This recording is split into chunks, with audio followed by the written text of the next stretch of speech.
안녕하십니까. GS노기텍에서 클라우드 CDN 영업을 담당하고 있는 이주윤 매니저라고 합니다. 저는 기존에 클라우드 영업을 주로 하고 있지만 오늘은 여러분께 제조업에 AI를 적용해서 생산성을 향상하고 사업 경쟁력 강화까지 이끌 수 있는 법에 대해서 말씀을 드리고자 합니다. AI라고 하면 다들 너무 어렵고 멀게만 생각을 하시는데 제 세션에서는 기술적인 접근보다는 좀 비즈니스적인 접근으로 보고자 하니 가벼운 마음으로 들어주셔도 좋을 것 같습니다.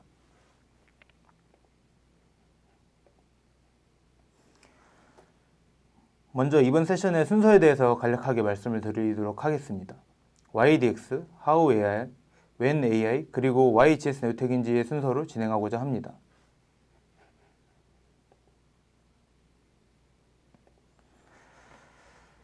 먼저 제조업이 직면한 페인 포인트들에 대해서 말씀을 드리고자 합니다. 물론 훨씬 더 많은 것들이 있겠지만 그중 중요하다고 생각되는 문제들을 좀 짚어봤는데요. 그 중에서는 이제 고령화, 근무 시간 제한, 인건비 상승 등의 문제가 있고 이런 문제들은 결론적으로 생산성에 악영향을 미치곤 합니다. 물론 이런 문제들을 외국인 노동자를 고용한다거나 최신 장비를 도입한다거나 해서 해결하는 통상적인 방법들이 있을 수 있습니다. 하지만 이런 방법들로는 생산성 개선을 하는 데 한계가 있고 이것이 많은 기업들이 DX를 선택하는 이유 중 하나라고 말씀드리고 싶습니다. DX에는 여러 가지가 있을 수 있겠지만 저는 그 중에서도 AI에 대해서 말씀을 드리고자 합니다. AI를 통해서 앞선 문제들을 어떻게 해결할 수 있는지 그리고 AI가 어떤 것들까지 해낼 수 있는지 말씀을 드리고자 하고요. 이론으로만 이렇다 저렇다 말씀을 드리는 것은 좀 잘 와닿지 않으실 것 같아가지고 실제 AI 적용 사례도 몇 개 소개를 해드리고자 합니다. 자, 이제 다른 기업들은 어떻게 AI를 활용하고 있는지 한번 알아보도록 하겠습니다. 먼저 말씀드릴 사례는 LS 일렉트릭의 저압 차단기 생산 사례이고 제품 생산 및 품질 검사에 AI가 적용된 사례입니다. AI가 여러 각도에서 생산된 제품을 보고 생산 및 분량 판단을 하는 것인데요. 결과적으로 10명이라던 걸 1명에서 2명으로 줄이고 생산성은 60%나 확대가 됐다고 합니다. AI만으로 앞서 말씀드린 인건비 상승의 문제, 노동시간 제한의 문제를 모두 해결한 셈이라고 볼 수 있습니다. 이런 부분은 이제 초기 투자 비용 때문에 고민이 되실 수 있겠지만 결과를 놓고 보면 충분히 흥미로운 사례이고 시도해볼 가치가 있지 않나라는 생각이 듭니다. 그리고 1.5초 만에 품질 검사를 하는 것은 이제 AI 적용이 아니면 불가능한 영역이기 때문에 더욱더 의미 있는 사례라는 생각이 듭니다. 앞서 AI를 통해서 이제 제조 및 분량 검사까지 진행하는 사례를 설명을 드렸는데요. 사실 이런 경우는 도입하기에 어느 정도 진입 장벽이 있는 것이 사실입니다. 그래가지고 보다 좀 적용이 쉬운 사례를 설명을 해드리고자 하는데요. 제조업의 경우 이제 또 물류 유통을 또 떼놓을 수 없는 부분이기 때문에 BGF 리테일 CU의 사례를 소개해드리고자 합니다. AI가 요일 계정 등을 고려해가지고 적정 발주량을 딥러닝으로 학습해 자동 발주를 돕는다고 하는데요. 결과적으로 발주 시간이 최대 1시간 감소하고 결품 또한 20.8%나 감소했다고 합니다. 제조업에서 시간 낭비를 줄이는 것에 대한 중요성은 아마 저보다 여러분이 더 잘 아실 거라고 생각합니다. 발주의 경우에는 결국 재고 관리가 이어져 있고 식품 제조업의 경우에는 이제 제품의 품질과도 직결될 수 있는 민감한 문제입니다. 그리고 앞서 말씀드린 LS 일렉트릭의 사례와는 다르게 보다 쉽게 AI를 접목할 수 있는 분야이기 때문에 비교적 적은 부담으로 AI 도입을 시도해 볼 수 있는 부분이기도 합니다. 앞서 말씀드린 사례들 외에도 AI가 해낼 수 있는 일들은 무궁무진한데요. AI를 통해서 고객 응대를 할 수도 있고 제품 디자인도 할 수도 있고 여기 나와 있는 것들 말고도 정말 많은 일들을 AI는 해낼 수 있습니다. 또한 제품 디자인이나 보고서 문서를 자동화하는 데에는 당장 시중에 있는 생성형 AI를 활용해서도 적용이 가능한 부분들이고요. 말로만 하는 것보다는 이제 실제로 보여드리는 게 좀 더 믿음이 가시겠죠. 그래서 제가 AI가 디자인한 것을 하나 보여드리고자 합니다. 생성형 AI인 챗GPT에게 테슬라의 디자인이 적용된 마우스를 그려달라고 해봤는데요. 무려 2개나 그려주고 그리고 두 마우스 모두 테슬라의 사이버트럭 디자인을 뚝 닮아 있습니다.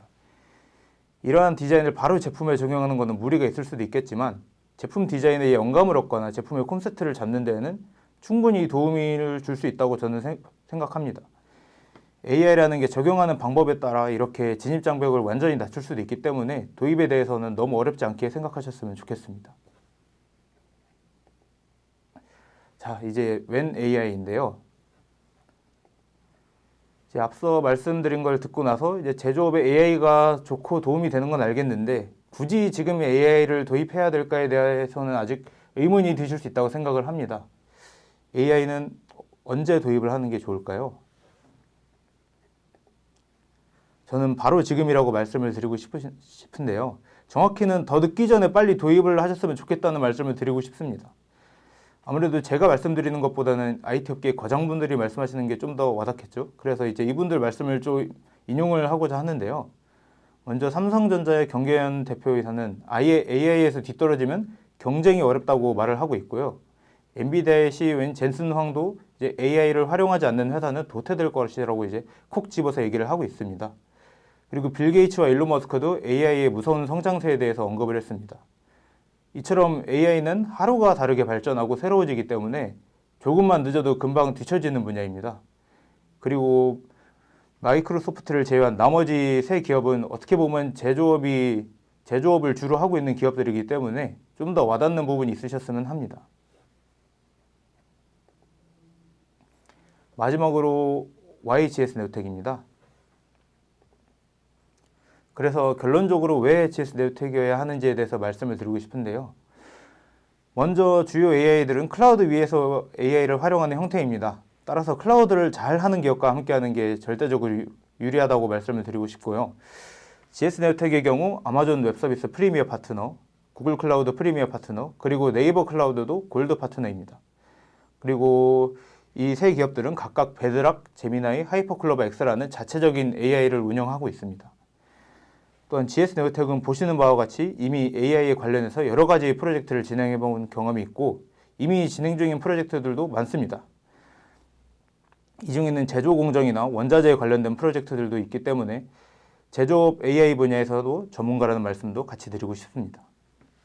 그렇게 지금 당장 회사에서 AI랑 클라우드에 관련된 인력이 없다고 하시더라도 저희가 충분히 도와드릴 수 있다는 점 참고해 주셨으면 합니다.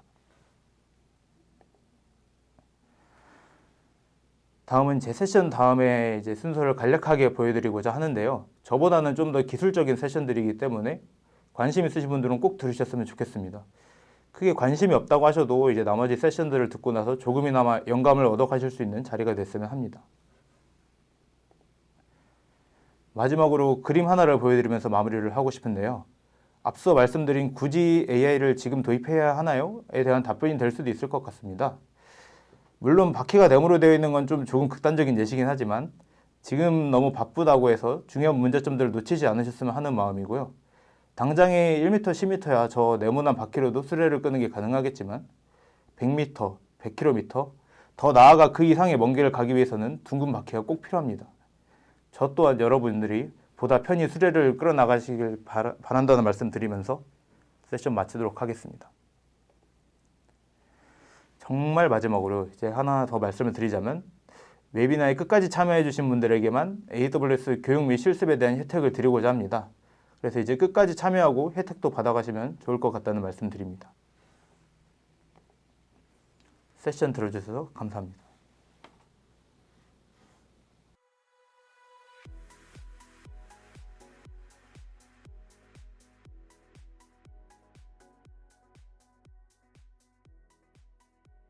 네, 안녕하세요. 저는 마키나락스에서 사업개발을 담당하고 있는 신민석이라고 합니다. 오늘 제가 여러분들께 말씀드릴 내용은 MLOps 도입을 통한 제조업의 AI 가치 사업 극대화 전략이라는 주제로 세미나를 준비를 해봤습니다.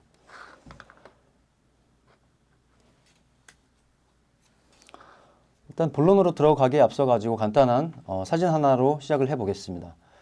여러분들 아마 이 사진 많이들 보셨을 것 같은데 이 사진은 다름 아닌 2016년에 AI가 분류했던 그 머핀과 치아의 분류 사진입니다. 당시 저희가 기억을 돌이켜가지고 2016년으로 거슬러 올라가 보면 그때 당시에 이 알파고가 등장을 해서 이세돌 구단을 꺾었고 그때 당시에 이 AI에 대한 사람들의 관심과 열기도 지금 못지않게 뜨거웠던 것 같습니다.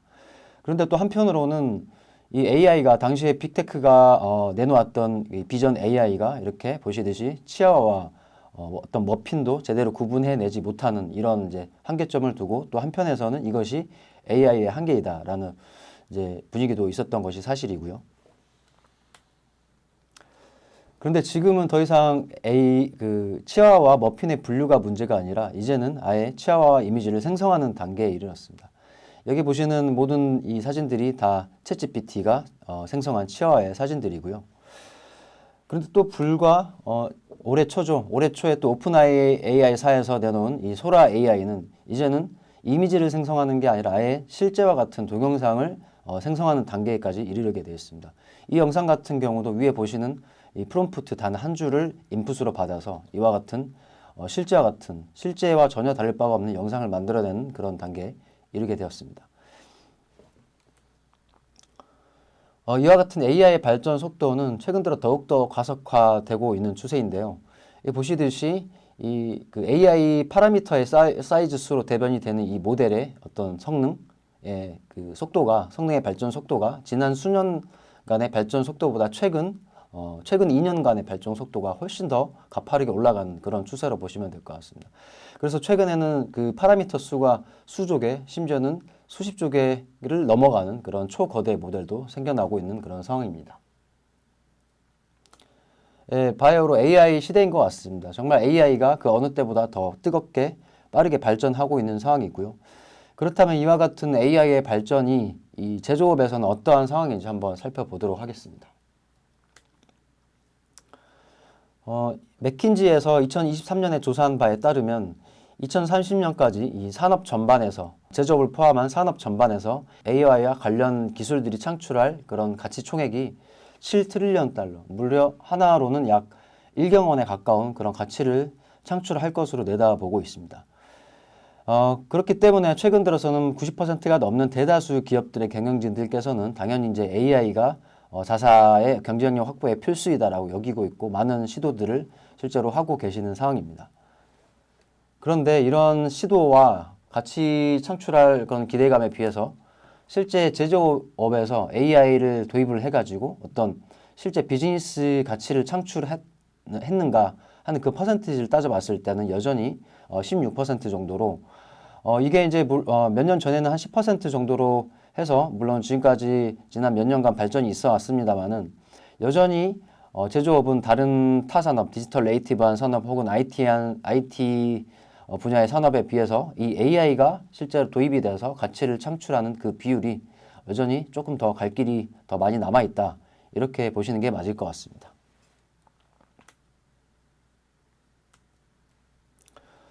그렇다면 제조업에서는 왜 다른 산업 대비 유독 AI 발전 속도가 조금 더 더딘 것일까요?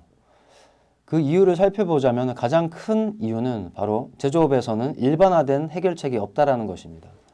제조업에서 말하는 그 일반화된 해결책이라는 예를 들면은 챗GPT 같은 그런 범용 모델을 제조업에 적용을 해가지고 뭐 제조업의 어떤 도메인이건 상관없이 그 모델 하나면은 어떤 문제든 해결할 수 있는 그런 일반화된 모델을 말씀드릴 수가 있는데 사실 제조업이라는 것이 여러분들도 잘 아시겠지만 어떤 이제 산업 영역도 다양하고 그리고 다루는 제품 수도 다양하고 그리고 같은 제품을 만들어내는 라인이라고 해도 이 라인의 어떤 설비별 편차도 다양할 수 있고 그렇기 때문에 제조업에서는 어떤 범용화된 일반화된 챗GPT 같은 AI 엔진이 나올 수가 없다라는 게 가장 큰 문제입니다. 그래서 저희가 보기에는 앞으로는 이런 제조업에서도 이 각각의 기업의 고유의 환경, 필요성에 따라서 스스로 이제 자체적으로 인공지능을 만들어내고 이를 적용해야 되는 그런 시대가 왔고 앞으로도 이러한 흐름은 가속화될 것으로 저희는 보고 있습니다. AI를 잘 활용해서 실제 비즈니스 가치를 만들어내기 위해서 이제 중요한 세 가지 요소가 있습니다.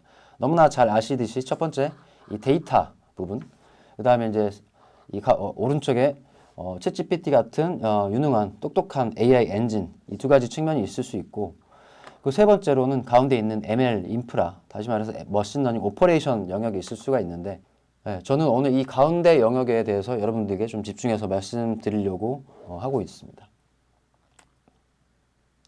머신러닝 인프라라고 했을 때는 많은 분들이 어떤 모델을 개발하는 코드, 그러니까 챗GPT 같은 어떤 코드의 집합체를 이제 수정해가면서 어떤 똑똑한 엔진을 만들어내는 그 행위에 집중을 할 수가 있습니다. 물론 최근에 많이 기사화가 됐고 사람들의 관심이 여기에 많이 쏠려 있는 것이 사실이고 이 똑똑한 엔진을 개발하는 것이 굉장히 이 머신러닝 전체에 있어서 굉장히 중요한 요소임은 당연히 부인할 수 없는 사실입니다. 하지만 그 머신러닝의 어떤 전체 라이프 사이클 관점에서 봤을 때는 굉장히 다양한 요소들이 있을 수 있는데 예를 들어 뭐 데이터를 준비해 가지고 데이터를 정제하는 과정, 그 다음에 준비된 데이터를 가지고 실제 어떤 모델 개발을 통해서 학습을 하고 학습된 모델을 실제 다양한 인프라 환경에 배포를 하고 또 이를 또 모니터링 해가며 필요시에 다시 또 재학습을 해야 되는 그런 일련의 사이클들. 이 전체 사이클 관점에서 봤을 때는 이 모델들을 개발하는 그 영역 자체는 굉장히 일부분에 불과하다라는 것이고요.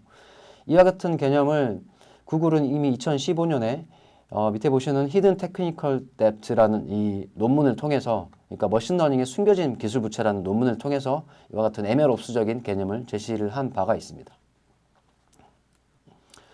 MLOps란 뭔지 다시 한번 정의를 들어보자면 MLOps는 머신러닝 라이프 사이클을 관리하여 기업이 AI의 잠재력을 극대화할 수 있도록 지원하는 인공지능 운영 체계이다라고 한 줄로 말씀드릴 수가 있을 것 같습니다. 여전히 이 MLOps라는 개념에 대해서는 아직 잘 와닿으실 수 있지 않을 수도 있어서 이것을 제조업에 빗대서 한번 설명을 드려보자면 제조업은 이와 같은 MLOps와 같은 개념의 이제 도전의 연속이었다라고 볼 수가 있을 것 같습니다. 이 왼쪽에 보이는 이 사진은 1900년대 초에 이 자동차 회사인 GM, 제네럴 모터스의 생산 라인을 보여주고 있습니다. 이 보시듯이 모든 환경이 다 자동화되어 있지 않고 사람의 매뉴얼한 작업에 의존을 하고 있는 상황이었고 그에 따라서 이때 당시에 제네럴 모터스가 생산할 수 있었던 이 자동차의 종수는 한종이었고 이를 연간 생산할 수 있었던 대수는 2,500대에 불과하였습니다. 그런데 오늘날 자동차 라인은 더 이상 저렇게 매뉴얼한 작업에 의존하지 않죠. 오늘날 자동차 라인은 다 오른쪽에 보시듯이 대부분의 이 조립 공정이 전부 로봇팔 기반으로 자동화되어 있고 체계화가 되어 있습니다. 그래서 세계 최대의 자동차 회사인 토요타 같은 경우는 이제는 연간 80종의 자동차를 무려 1,000만 대를 생산하는 그런 생산력을 보유할 수가 있게 되었고 이와 같은 혁신의 중심에는 바로 어떤 시스템의 체계화, 자동화가 있었다는 것입니다. MLOps가 강조하는 분야도 바로 이런 체계화, 자동화를 말씀드리고 있는 겁니다. 그러면 이와 같은 MLOps가 실제 기업에게 반드시 필요한 것일까를 한번 짚어보도록 하겠는데요. 좀 더 자세한 얘기를 드리기 전에 보이드의 반복의 법칙이라는 이 법칙에 대해서 한번 말씀을 드리고 싶습니다. 반복의 법칙이란 바로 반복의 속도가 질보다 우선한다라는 법칙인데요. 이 1950년대 냉전 시대 당시 전투기 조종사이자 뛰어난 항공기 연구가였던 보이드는 굉장히 재미있는 사실 하나에 주목을 하게 되는데 뭐였냐면은 바로 그 당시 모든 기능적인 성능적인 측면에서 모든 면에서 뛰어나다고 평가받았던 이 소련의 미국기가 매번 어떤 전투 상황에 왔을 때 소련의 미국기가 이 미국의 F-86기에 패배하는 그런 상황에 주목을 했었고요. 이 보이드의 연구 결과 굉장히 재미있는 사실을 발견할 수가 있었습니다. 뭐였냐면은 바로 그 전투 상황에서 패배한 원인이 이 그 미국의 어떤 그 조종관에 있었다라는 것입니다. 보이드의 연구 결과에 따르면은 그 미국의 조종관을 움직이는 데 들어가는 이 물리적인 에너지에 그 들어가는 에너지가 그 F-86기보다 훨씬 더 많이 소모가 되었다라는 것이고요. 이와 같은 것이 의미하는 것은 결국 이 전투 기간의 급박한 전투 상황, 도그 파이팅이라고도 하죠. 그런 상황에서 조종사는 결국에는 반복적으로 조종관을 움직이면서 어떤 이제 액션을 취해야 되는데 그와 같은 상황에서 조종관에 들어가는 에너지가 크게 되면 결국에는 이 물리적인 에너지의 피로도가 조종사에게 전달이 되었고 이로 인해서 조종사의 그 피로도로 인해서 결국에는 이 전투 기간의 교전 상황에서 패배하는 결과로 이어지게 되었다라는 것입니다. 똑같은 개념이 이 그 머신러닝 운영 체계에서도 적용이 될 수가 있습니다. 머신러닝 개발 프로세스 그리고 운영 단계의 프로세스를 보면 일반적으로 이런 일방향 체계를 생각을 할 수가 있습니다. 그러니까 모델을 개발을 하고 그 다음에 이 개발된 모델을 실제 현장에 적용을 해서 확장하는 그런 일방향 프로세스를 생각을 해볼 수가 있는데 실제 머신러닝 프로젝트를 수행을 해보면 다 아시겠지만은 절대 이렇게 일방향으로 흘러가지 않고 각각의 단계, 그러니까 모델을 개발해놓고 운영한 단계에서도 빈번하게 다시 개발된 모델을 롤백해서 들여다봐야 되거나 혹은 이제 확장한 단계에서도 이를 또 다시 변경해서 처음부터 다시 되돌아가서 데이터를 다시 돌아봐야 된다거나 하는 여러 가지 빈번한 교체 상황이 발생을 할 수가 있습니다. 그렇기 때문에 아까 말씀드렸던 이 보이드의 법칙과 같이 각각의 단계에서 들어가는 에너지, 여기서 말하는 에너지라는 건 결국엔 어떤 소프트웨어 엔지니어링 차원의 리소스라고 표현을 드릴 수가 있을 것 같은데, 그런 리소스가 많이 소요가 되게 되면은 결국에는 이 각각의 단계를 끊임없이 반복을 빠르게 할 수가 없게 되고, 그렇기 때문에 이 각각의 단계에서 결국 어떤 시점에서 이 머신러닝 프로젝트가 빈번하게 멈추게 되는, 그래서 대표적으로 많은 제조업들이 머신러닝을 한다라고 했을 때 POC 단계에서 자주 멈추고 더 나아가지 못하게 되는 원인이 바로 이런 부분에 있다라고 말씀드릴 수가 있을 것 같습니다. 그래서 이런 MLOps의 필요성은 이 차트로 좀 간편하게 설명을 드릴 수가 있을 것 같은데, 말씀드렸듯이 저러한 여러 가지 단계가 결코 선형적으로 깔끔하게 흘러가지 않기 때문에 결국에는 저런 각각의 요소에서 어떤 소프트웨어적인 역량이 필요하게 되는데, 저런 것들을 체계화해 놓지 않으면 결국에는 사람의 인적 역량에 의존을 하게 됨으로써 그 X축의 비즈니스 스케일이라고 보시면 됩니다. 그 기업이 성장의 감에 따라서 이제 비즈니스의 복잡도도 증가를 하게 되고 어떤 스케일도 증가를 하게 되는데, 원래 그 사실 AI를 도입을 해가지고 결국에는 밸류를 가져간다라는 것은 이 다양한 비즈니스 요소에 적재적소에 AI가 더 많이 이제 적용이 돼야 된다라는 것을 의미한다라고 할 수 있습니다. 그런데 저런 부분들을 사람의 그 인적 역량에 의존하게 된다라고 하면은 결국엔 어느 시점에는 이 보틀렉이 발생하게 되고 기업이 커지더라도 결국에는 적용할 수 있는 이 AI의 모델의 수는 제한적일 수밖에 없다라는 것입니다. 그런데 이런 것들을 MLOps를 도입을 하게 됐을 때는 비례해서 더 이상 사람의 인적 역량에 의존하지 않아도 되기 때문에 비례해서 적용할 수 있는, 다룰 수 있는 AI 모델 수가 증가하게 된다라는 것이 이 MLOps가 줄 수 있는 가장 큰 장점 중에 하나라고 저희는 보고 있습니다. 그렇다면 이제 이런 MLOps를 어떻게 구축할 것이냐, 어떻게 도입을 할 것이냐라는 질문으로 이어질 수 있는데, 실제 MLOps를 구축하기 위한 굉장히 많은 선택지들이 보시는 바와 같이 존재를 하고 있습니다. 이 가로로 보시는 방향은 이 머신러닝의 이제 라이프 사이클 관점에서 순서대로 데이터 준비부터 모델을 개발하기 위한 여러 가지 소프트웨어 스택, 그 다음에 이 모델을 실제 인프라단에 배포하고 모니터링하기 위한 여러 가지 오픈 소스 혹은 상용 소프트웨어 스택들이 시중에 존재를 하게 되는데, 문제는 실제 MLOps 체계를 제대로 구현을 하려면 결국에는 어떤 이 한 단계 소프트웨어 스택뿐만 아니라 다양한 소프트웨어 스택들을 잘 다룰 수 있어야 되고, 이런 것들을 시무스하게 또 하나의 시스템으로 잘 연결시킬 수 있는 역량이 필요하다라는 것입니다. 그런데 실제 이런 것들을 잘 해낼 수 있는, 자유자재로 다 잘 다루면서 이런 것들을 잘 인티그레이션 할 수 있는 엔지니어가 존재하느냐? 물론 있을 수 있지만 굉장히 턱없이 수요 대비 공급이 부족한 것이 현실이고요. 그래서 사실상 이런 소프트웨어 스택들을 활용해가지고 자체적으로 MLOps를 구축한다라고 하는 것은 굉장히 일부 제한적인 기업들한테 해당될 수밖에 없는 선택지일 수밖에 없습니다. 그래서 저희가 말씀드리고자 하는 것은 이러한 MLOps를 직접적으로 구축하시기보다는 오히려 이제 저희가 말씀드릴 런웨이와 같은 상용 MLOps 플랫폼 도입을 통해서 MLOps를 구현하는 것이 훨씬 더 경제적이고 빠른 선택일 수 있다는 것을 좀 말씀드리고 싶습니다. 여기서 마키나락스 회사 소개를 좀 잠깐 드리고 싶은데요. 저희는 이제 스타트업이고 창업한 지 7년 됐습니다. 그 현재 직원 수는 120명을 조금 넘어가고 있는 상황이고요. 저희 서울에 강남에 저희 본사가 있고, 그다음에 미국 그 실리콘밸리에도 저희 자회사를 두고 미국 쪽 사업도 같이 전개를 하고 있습니다. 그리고 작년 그 2023년 6월 달에 CB인사이츠라는 세계적으로 굉장히 공신력 있는 이 시장 조사 기관에서 저희를 세계 AI 100대 기업으로 선정을 하였고요. 저희는 이게 굉장히 의미가 있었던 것이 이때 당시에 선정되었던 기업들이 잘 아시는 오픈 AI사 혹은 허깅페이스와 같은 이 AI 쪽 세계에서는 굉장히 유능한 기업들과 저희가 같이 선정이 되었었고, 그리고 또 한국에 본사를 둔 기업 중에서는 유일하게 마키나락스가 여기에 이름을 올리게 되었습니다. 그래서 저희는 글로벌하게 굉장히 기술력을 인정받고 있는 그런 스타트업이고요. 현재 저희가 누적 투자 금액은 350억 정도이고 연말 코스닥 상장을 목표로 열심히 달려가고 있는 상황입니다.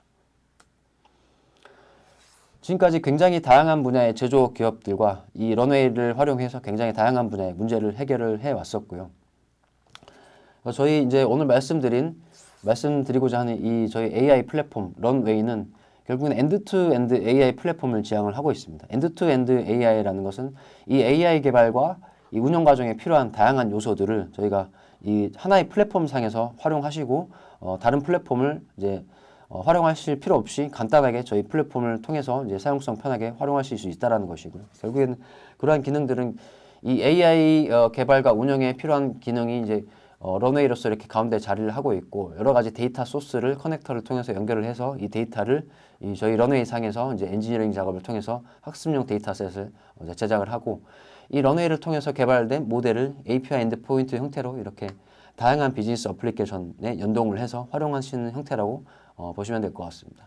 그리고 저희는 기본적으로 제조 쪽에 사례가 많기 때문에 제조업에서 선호하시는 이 온프렘 기반의 인프라스트럭처를 지원을 하고 있고 뿐만 아니라 최근엔 또 많은 고객들이 클라우드 하이브리드 형태로 또 온프렘과 클라우드 쪽으로도 인프라를 확장해서 활용하시기 때문에 저희 그 MLOps 런웨이는 온프렘뿐만 아니라 이런 다양한 클라우드 기반의 인프라도 제공을 하고 있는 상황입니다. 그래서 이런 데이터 준비부터 이제 프로코드 혹은 노코드 기반의 모델을 개발을 하고 개발된 개발 과정에서 여러 가지 실험을 손쉽게 비교 평가를 할 수가 있고 그리고 이제 학습된 모델을 파이프라인 형태로 관리를 하고 그리고 이제 모델 관리하는 부분 그다음에 클릭 기반으로 간단하게 모델을 배포할 수 있는 그런 기능 그다음 모델을 모니터링하면서 필요시 빠르게 재학습을 할 수 있는 그런 부분들 그다음에 말씀드렸듯이 이제 거버넌스 혹은 인프라스트럭처 측면에서 이런 것들을 잘 다루게 할 수 있는 다양한 유용한 기능들을 저희 런웨이 상에서 제공을 하고 있습니다. 몇 가지 UI를 하나 설명을 드리고 싶은데 첫 번째는 저희 런웨이가 타겟팅하는 주 사용자 타겟 페르소나는 바로 높은 자유도를 원하시는 데이터 사이언티스트 혹은 머신러닝 엔지니어들을 타겟으로 하고 있습니다. 그래서 보시는 것처럼 실제 머신러닝 엔지니어 분야에서 많이 활용하시는 이런 주피터 랩 환경을 저희 자체적으로 내장을 하고 있고 주피터 랩 환경에 저희가 추가적으로 커스터마이징을 한 이런 코드 블락 간의 리니지 관계를 쉽게 볼 수 있는 이런 익스텐션 기능을 저희가 추가를 해서 제공을 하고 있습니다. 그리고 두 번째로는 이런 높은 자유도를 원하는 엔지니어뿐만 아니라 실제 머신러닝을 전공을 하지는 않았지만 이런 것들을 배워서 어떤 체계를 구현하고자 하는 저희가 흔히 시티즌이라고 하죠. 시티즌 데이터 사이언티스트를 위한 노코드 기반의 이 드래그 앤 드랍 방식으로 머신러닝 파이프라인을 구현할 수가 있는 그런 노코드 기반의 기능을 같이 제공을 하고 있습니다. 그리고 세 번째로는 이제 이렇게 실제 모델을 개발하는 그런 엔지니어들뿐만 아니라 실제 어떤 현장에서 직접 AI의 모니터링을 해가면서 필요시에 바로 어떤 초동 조치, 여기서 초동 조치라는 것은 모델의 이 성능을 지속적으로 모니터링 해가면서 필요시에 바로 당시의 모델 개발 환경을 바로 불러와서 바로 이제 파라미터를 수정한다라든지 모델의 데이터를 다시 변환을 해본다든지 하는 그러한 여러 가지 조치들을 의미하는데 이런 것들을 손쉽게 머신러닝 엔지니어가 아닌 현장 전문가라도 할 수 있게 하는 그런 기능을 같이 제공을 하고 있습니다.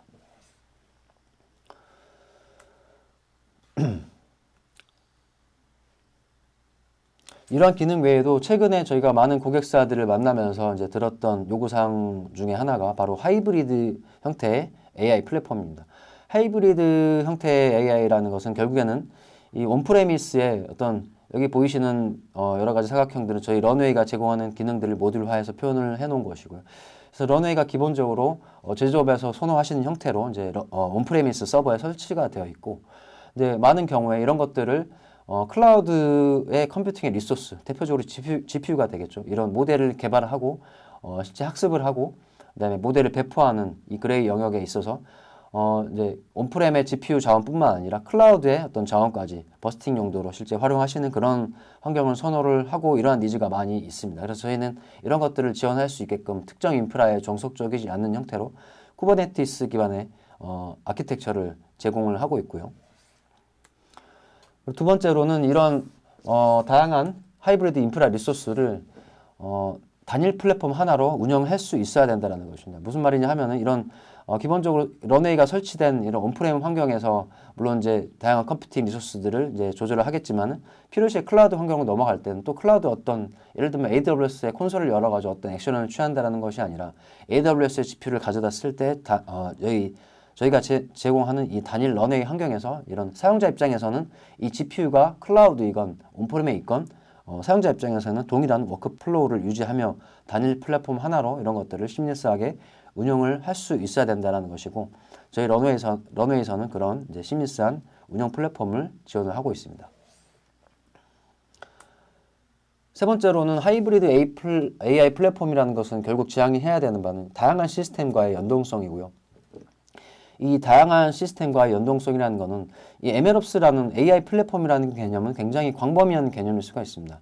그래서 AI 플랫폼이 그 AI 개발, 모델 개발과 학습, 배포에 필요한 라이프 사이클에 필요한 모든 기능들을 다 담는 그런 개념보다는 이 고객사의 레거시 환경이 굉장히 천차만별이기 때문에 필요시에 이 AI 플랫폼을 가운데 두고 여러 가지 이런 보시는 데이터 소스라든지 모델 개발 환경이라든지 그다음에 모델을 배포하는 다양한 환경 혹은 대시보드 그다음에 인프라적인 요소들 이런 것들과 다양하게 시미러스하게 연동을 할 수 있는 그런 API를 제공을 해야 된다는 것이고요.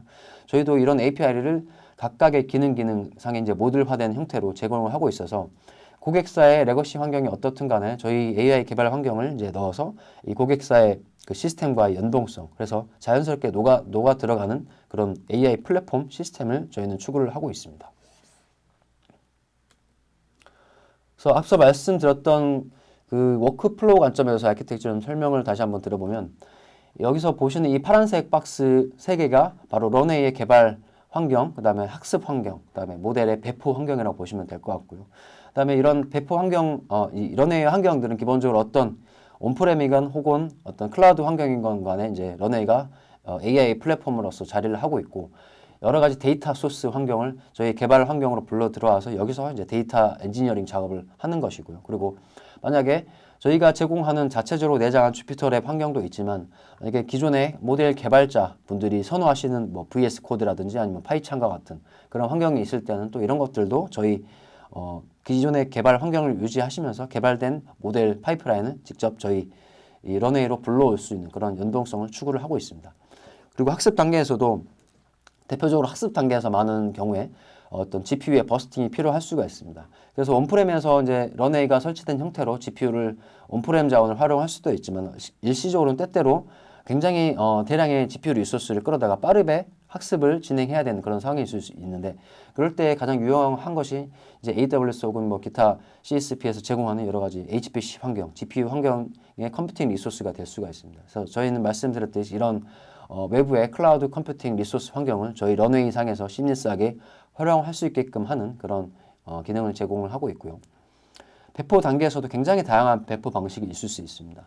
대표적으로 지금 많은 고객들께서 대표적으로 활용하시는 방식은 API 서빙 방식을 통해서 그래서 런웨이에서 결과적으로 이 모델 학습을 통해서 떨궈지는 결과물이라는 것은 결국 그 모델의 파이프라인 그러니까 학습 결과물을 API 엔드포인트 형태로 떨구는 것이 결국 결과물이 될 것이고요. 그 API를 저희 런웨이에서 제공함으로써 여러 가지 고객의 상황에 맞게끔 이제 구성된 그런 어플리케이션 환경에서 저희 API 통해서 이제 인프런싱 결과를 다시 리턴 받는 형태로 그렇게 그 AI를 실제 현장에 적용해서 활용할 수가 있고요. 근데 최근에 또 많은 고객분들께서는 어떤 네트워크 차단이 되어 있거나 혹은 굉장히 빠른 낮은 레이턴시를 요구하는 그런 상황에서는 엣지 단에서 바로 이렇게 출원하는 그런 환경을 요구하는 경우도 있습니다. 그렇기 때문에 그런 기대사항에 부응하기 위해서 저희가 런웨이를 기반으로 개발된 학습된 모델을 결과물로 실제 엣지 단의 엣지 컴퓨팅으로 내려가지고 바로 실제 네트워크 통신이 필요 없이 바로 현장에서 바로 출원 결과를 리턴할 수 있는 그런 형태의 출원 방식도 저희가 엣지 서빙 방식으로서 제공을 하고 있습니다. 그래서 이런 워크플로우를 유지함에 있어가지고 굉장히 뭐 다양한 요소들이 있을 수가 있는데 저희는 말씀드렸듯이 런웨이 환경 하나에서 이런 것들을 다 해낼 수 있다. 그리고 여러 가지 레거시 시스템과의 자연스러운 연동성을 가져갈 수 있다는 것이 저희가 런웨이가 줄 수 있는 가장 큰 장점이자 저희가 지향하는 생각하는 AI 플랫폼의 방향성이다라고 말씀드릴 수가 있을 것 같습니다. 실제 런웨이를 적용해서 이제 고객께서 굉장히 많은 밸류를 가져가셨던 대표적인 사례를 하나 좀 설명을 드리고 본 세미나를 좀 마치려고 하는데요. 여러 가지 사례가 있습니다만 저희 런웨이의 취지에 맞는 가장 잘 들어맞는 사례를 하나 좀 자세히 제가 각색을 해서 준비를 해봤습니다. 이 사례 같은 경우는 최근에 이제 많은 사업자들이 뛰어들고 있는 전력 중개 사업인데요. VPP 사업이라고도 하죠. 그래서 이 VPP 사업은 뭐냐면은 간단히 말씀드리면은 이 전력 거래소에서 실제 그 어떤 전력 중개 사업자들에게 다음 날에 그 에너지의 수요를 어떤 특정 오차율, 여기서는 8%라고 되어 있는데 8% 오차율 이내로 예측을 했을 때 그 예측치의 이제 오차율에 비례해 가지고 더 낮은 오차율로 예측을 했을 때 그에 비례하는 인센티브를 제공하는 그런 제도를 시행을 하고 있습니다. 근데 이제 전력 중개 사업자들 같은 경우는 대다수의 경우 자체적으로 어떤 태양광 발전소를 하나 이렇게 보유하고 있는 형태가 아니고 이제 굉장히 다양한 형태의 에너지 태양광 패널을 여기저기 설치해서 이런 것들을 집합 에너지 자원이라고 하는데 이런 것들을 집합 에너지 자원으로서 보유를 하고 있고 가운데서 이런 전력 중개를 통해서 오차율을 예측하는 방식으로 전력 거래소에 제출을 하고 있습니다. 그런데 문제는 이 보시듯이 태양광의 에너지가 패널이 설치된 형태, 그러니까 어떤 발전소 형태가 될 수도 있고 혹은 주택 위에 상판에 설치된 형태가 될 수도 있고 혹은 농장에 설치된 발전소, 주차장에 설치된 발전소 굉장히 다양한 형태의 에너지 발전소가 존재를 하게 되어 있습니다. 굉장히 다양한 발전소가 있는데 이런 것들을 단일 모델 하나로 예측을 한다라고 했을 때는 당연히 그 예측 오차율이 높아질 수밖에 없는 것이고요. 그에 따라서 이 고객 같은 경우에는 페인 포인트가 각각의 이 발전소의 환경, 발전소의 환경이라는 거는 이 발전소 자체에서 이 물리적인 이 기계, 에너지 패널 자체에서 나오는 어떤 데이터가 될 수도 있고 혹은 그 데이터 패널이 태양광 패널이 위치한 여러 가지 지리적, 기후적 환경이 될 수도 있고 이런 다양한 요인들을 이제 학습을 해서 굉장히 다수의 AI 모델을 실제 개발을 하고 운영을 해야 된다는 그런 페인 포인트가 있었습니다. 그렇기 때문에 이 고객 같은 경우는 저희가 이제 말씀드렸던 강조를 하는 그런 MLOps 체계가 없었던 상황에서 그런 다수의 모델을 링을 할 수 있었던 역량이 제한되어 있었던 상황이고요. 실제 이 고객은 저희 런웨이를 도입을 해서 결과적으로 말씀을 드리면 결론부터 말씀드리자면 3,000개 이상의 이 태양광 발전량 예측 모델을 현재는 운영을 하는 단계에 이르게 되었습니다. 이것들을 좀 더 자세히 설명을 드리면 이제 태양광 그 에너지 예측에서 활용할 수 있는 데이터는 크게 두 가지로 말씀드릴 수가 있을 것 같은데 하나는 외부 데이터, 그러니까 익스터널 데이터라고 하는 것은 어떤 날씨나 혹은 뭐 기상과 같은 그런 외부 요인에 의한 데이터가 있을 수 있고 이제 인터널 데이터, 그러니까 아까 말씀드렸던 태양광 에너지 발전소 자체에서 나오는 여러 가지 파라미터에 의한 데이터들이 있을 수가 있습니다. 그래서 이런 두 가지 요소의 데이터를 이 고객 사례의 경우에는 저희가 클라우드 기반으로 구축을 했었고 그래서 AWS 기반의 이제 RDS DB를 셋업을 해서 이런 데이터들을 이 클라우드 환경으로 끌고 들어왔고요. 그래서 이 데이터를 저희 런웨이도 마찬가지로 클라우드 AWS EKS 환경을 활용해서 이 클라우드 기반으로 저희 런웨이를 운영을 했었고 RDS 통해서 수집된 데이터 소스를 저희 런웨이로 커넥터를 통해서 연결을 해서 이제 다양한 수백 개의 모델을 동시에 학습을 해가지고 병렬로 실험을 해가면서 최적의 모델을 찾아가는 그런 과정을 저희와 같이 진행을 했었습니다. 이런 이제 모델의 결과물을 모델 레지스트리에 저장을 해놓고 실제 이제 적용을 하기 위해서 이제 인퍼런싱 추론을 하기 위한 그런 파이프라인도 마찬가지로 런웨이 환경 단일 환경 위에서 구축을 하고요. 그리고 결국에는 이런 모델의 결과값을 API 엔드포인트를 통해서 이 태양광 고객 측에서 하루에 2번 정도 이제 저희 그 API 서버에 호출을 해서 다시 그 예측치를 리턴 받는 형태로 지금 현재 운영을 하고 계십니다. 그리고 저희 쪽에서 진행하는 것 중에 또 하나는 이런 이제 고객들의 다양한 요구 사항 중에 하나는 어떤 운영을 하기 위한 운영자의 관점에서 봤을 때 결국에는 현장 작업자들이 볼 수 있는 어떤 태양광 에너지 예측을 예로 들었을 때 발전소에서 나온 다양한 데이터에 어떤 그런 것들을 시각화해서 보여준다라든지 혹은 인공지능 관련 모델의 성능을 빠르게 이제 손쉽게 보일 수 있는 그런 모니터링 차원의 툴을 제공한다든지 하는 부분 대시보드적인 측면이 있을 수가 있는데 이런 것들을 이제 고객들의 요구사항이 제각각이기 때문에 저희는 이제 그런 요구사항에 맞춰 커스터마이징 해가지고 같이 특정 AI 이 MLOps 기반의 시스템뿐만 아니라 특정 고객의 요구 사항에 맞는 이런 시각화 환경까지 같이 제공하는 그런 형태로 시스템을 제공을 하고 있습니다. 그래서 이 태양광 에너지 고객 중개 사업자의 경우에는 결국에 이 런웨이를 활용을 해서 보시듯이 기존의 오차율 개설 8%를 넘어갔었던 그 오차율을 8% 이내로 획기적으로 낮추게 됨으로써 이제 신규 수익원을 이제 만들어내는 비즈니스를 창출할 수 있는 그런 단계로 갈 수가 있었습니다. 그래서 여기까지 제가 준비한 내용이었고요.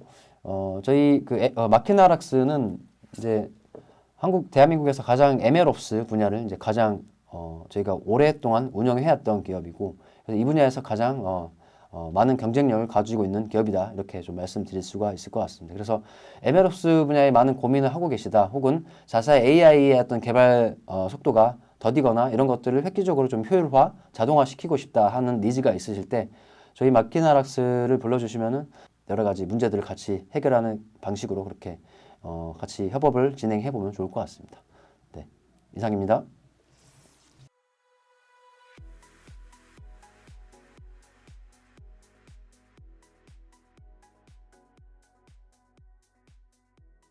안녕하세요 여러분. 저는 GS 네오텍에서 AWS AI ML을 담당하는 SA 김성혁입니다. 오늘은 산업장비 이미지 및 IoT를 활용한 이상 탐지와 예지정비 파이프라인 설계 및 적용이라는 주제에 대한 내용을 전달하고자 합니다. 제조업에서 예지정비와 품질검사 등 다양한 요소는 운영 효율성과 제품 품질을 최적화하기 위해 중요한 역할을 합니다. 이 두 가지 요소는 스마트 팩토리 구축에 기반이 되는 중요한 과정입니다. 예지정비는 제조 공정의 효율성과 장비의 신뢰성을 향상시키는 데 초점을 맞추고 있으며, 제품 품질 검사는 최종 제품의 품질을 보장하고 브랜드 신뢰성을 유지하는 데 기여합니다.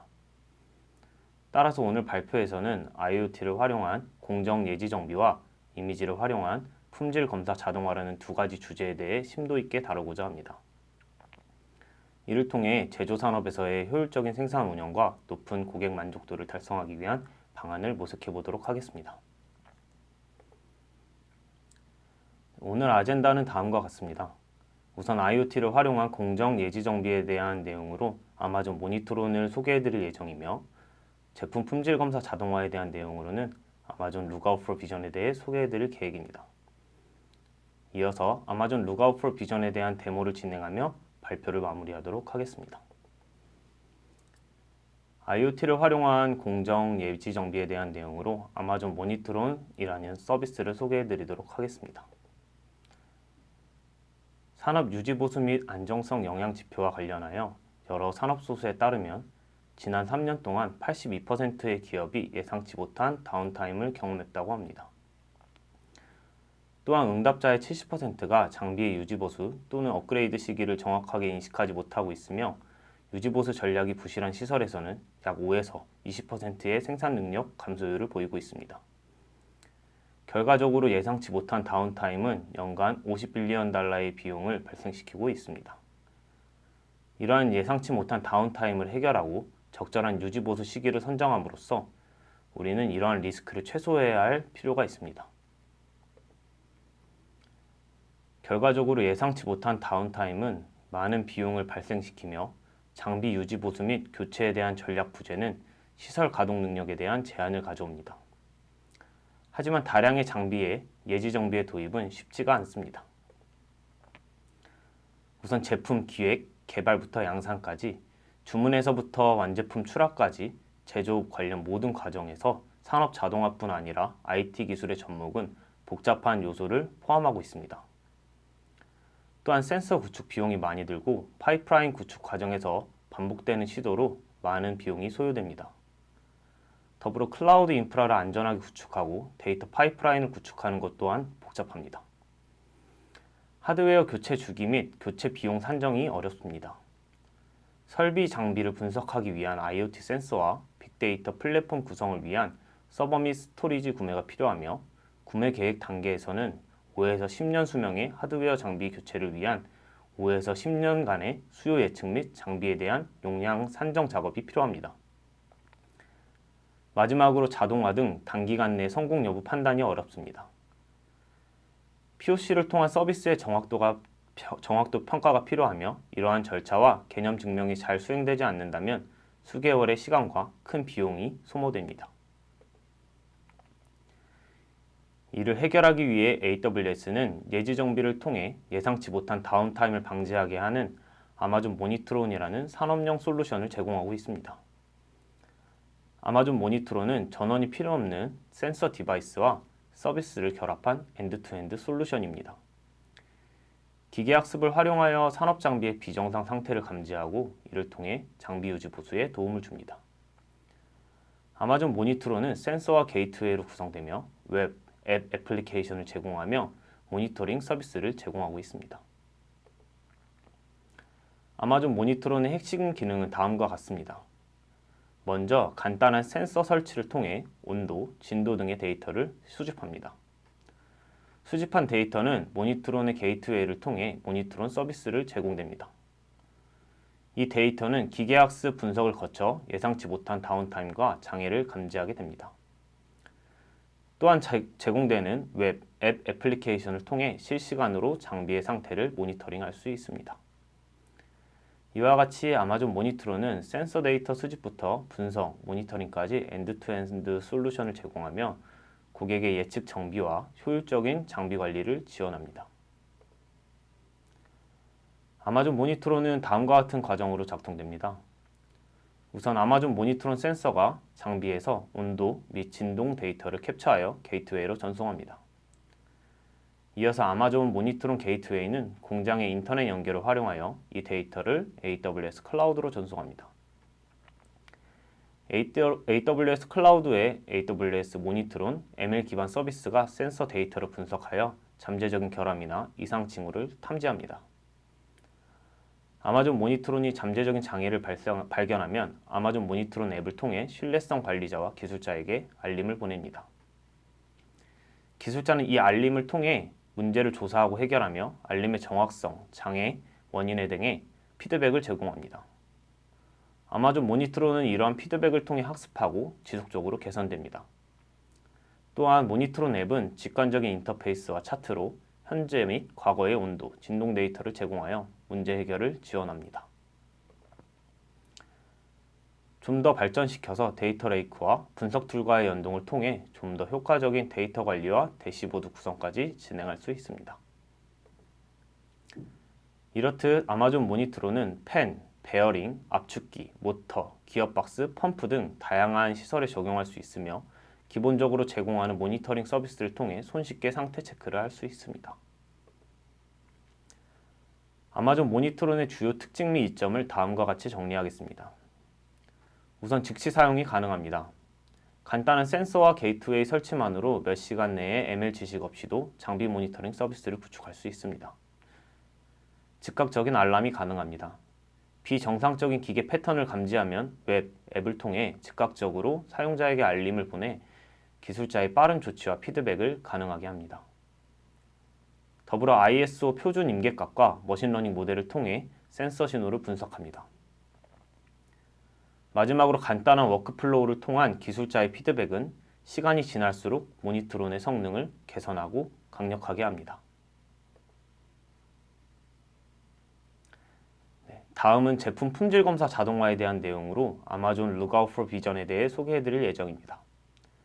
Lookout for Vision은 이상 탐지 서비스로 제품의 결함을 식별하고 컴퓨터 비전을 활용하여 품질 검사를 자동화하는 데 도움을 주는 AWS의 서비스입니다. 제품 품질에 문제가 생기면 비용이 발생합니다. 가트너에 따르면 가장 빈번하게 발생하는 5대 품질 문제는 결함으로 인한 재작업, 폐기, 소비자 반품, 보증기간 내 클레임, 수정 작업 등이 해당됩니다. 이러한 품질 문제를 사전에 방지하고 발견하는 것이 중요하며 이를 통해 위의 문제를 해결할 수 있습니다. 따라서 제품 품질 관리를 위한 효과적인 방법이 필요하고 이는 불량품으로 인한 비용 손실을 줄이고 보다 안정적인 제품 생산을 가능하도록 합니다. 품질을 검사하는 방법은 크게 인간의 육안으로 품질의 문제를 검사하는 방법과 컴퓨터 비전을 활용한 방법이 있습니다. 육안 검사 방식은 숙련되고 경험 있는 작업자가 직접 제품을 검사하는 방식입니다. 이는 생산 라인에 쉽게 구현할 수 있다는 장점이 있지만 한계 또한 존재합니다. 우선 확장성이 낮아 대량 생산 체계에 적용하기가 어렵습니다. 또한 인건비 등의 비용이 많이 소요되는 문제점도 있고요. 특히 대량 생산 라인의 경우 수많은 제품을 모두 커버하기가 쉽지가 않습니다. 더불어 작업자의 피로감과 주관적인 판단은 일관성을 떨어뜨릴 수도 있습니다. 이는 정확한 품질 관리에 어려움을 줍니다. 따라서 이러한 유관 검사의 한계를 극복할 수 있는 자동화된 기술 도입이 필요할 것으로 보입니다. 수작업 기반의 유관 검사를 대체할 수 있는 방법으로 컴퓨터 비전 기술을 활용할 수가 있습니다. 이는 사람의 눈이 아닌 비전 장비를 이용하여 검사를 수행하는 것입니다. 이를 통해 일관성 있고 빠른 작업이 가능하며 제어 결함을 더 빨리 식별할 수 있어 많은 재작업과 낭비를 줄일 수가 있습니다. 하지만 이 방식의 단점은 초기 비용이 많이 든다는 것입니다. 또한 유연성이 다소 떨어지고 적용 범위가 제한적일 수가 있습니다. 이러한 유관 검사와 컴퓨터 비전의 한계를 극복하기 위해 아마존 Lookout for Vision이 개발되었습니다. 아마존 Lookout for Vision의 6가지 핵심 구성 요소는 크게 제품 품질 향상과 운영 효율성 향상, 그리고 신속한 배포 등 2가지 측면에 초점을 맞추고 있습니다. 먼저 제품 품질 향상과 운영 효율성 측면에서 아마존 Lookout for Vision은 고객이 결함을 사전에 탐지할 수 있도록 지원합니다. 이를 통해 제품 품질 및 생산 공정 효율성을 향상시킬 수 있습니다. 또한 결함이 있는 제품을 식별하고 정량함으로써 재작업과 폐기를 줄여 운영 비용을 감소시킬 수 있습니다. 뿐만 아니라 쉬운 확장성과 민첩한 대응을 통해 다양한 공정과 제품에 적용할 수 있습니다. 배포 측면에서는 기계학습의 전문 지식 없이도 모델 학습과 배포가 가능합니다. 따라서 플랜트 운영자 및 관리자와 같은 비전문가도 쉽게 이상탐지 모델을 구축하고 운영할 수 있습니다. 더불어 다양한 공장 환경과 조명 조건에서도 효과적으로 대응할 수 있는 솔루션입니다. 초기 30개 이미지만으로도 학습이 가능하며 지속적인 피드백과 데이터 업로드를 통해 정확도 향상도 기대할 수 있습니다. 이렇듯 아마존 Lookout for Vision은 모델 생성, 실행, 유지 보수까지 통합적으로 제공하는 이상탐지 비전 서비스입니다. 일반적으로 머신러닝 모델 생성을 위해서는 방대한 이미지 데이터가 필요합니다. 그러나 Lookout for Vision은 앞서 설명드린 바와 같이 30개 정도의 최소한의 이미지만으로 맞춤형 ML 모델을 생성할 수 있습니다. 이를 통해 고객 진입 장벽을 낮춰 고객이 쉽게 도입할 수 있도록 하였습니다. 고객은 초기 30개 정도의 이미지로 모델의 훈련을 시작할 수가 있습니다. 이를 통해 적은 노력과 비용으로 솔루션의 가능성을 확인하고 도입을 검토할 수가 있습니다. 또한 Lookout for Vision은 기존의 저해상도 카메라와 같은 장비에서도 맞춤형 ML 모델을 실행할 수 있도록 설계되었습니다.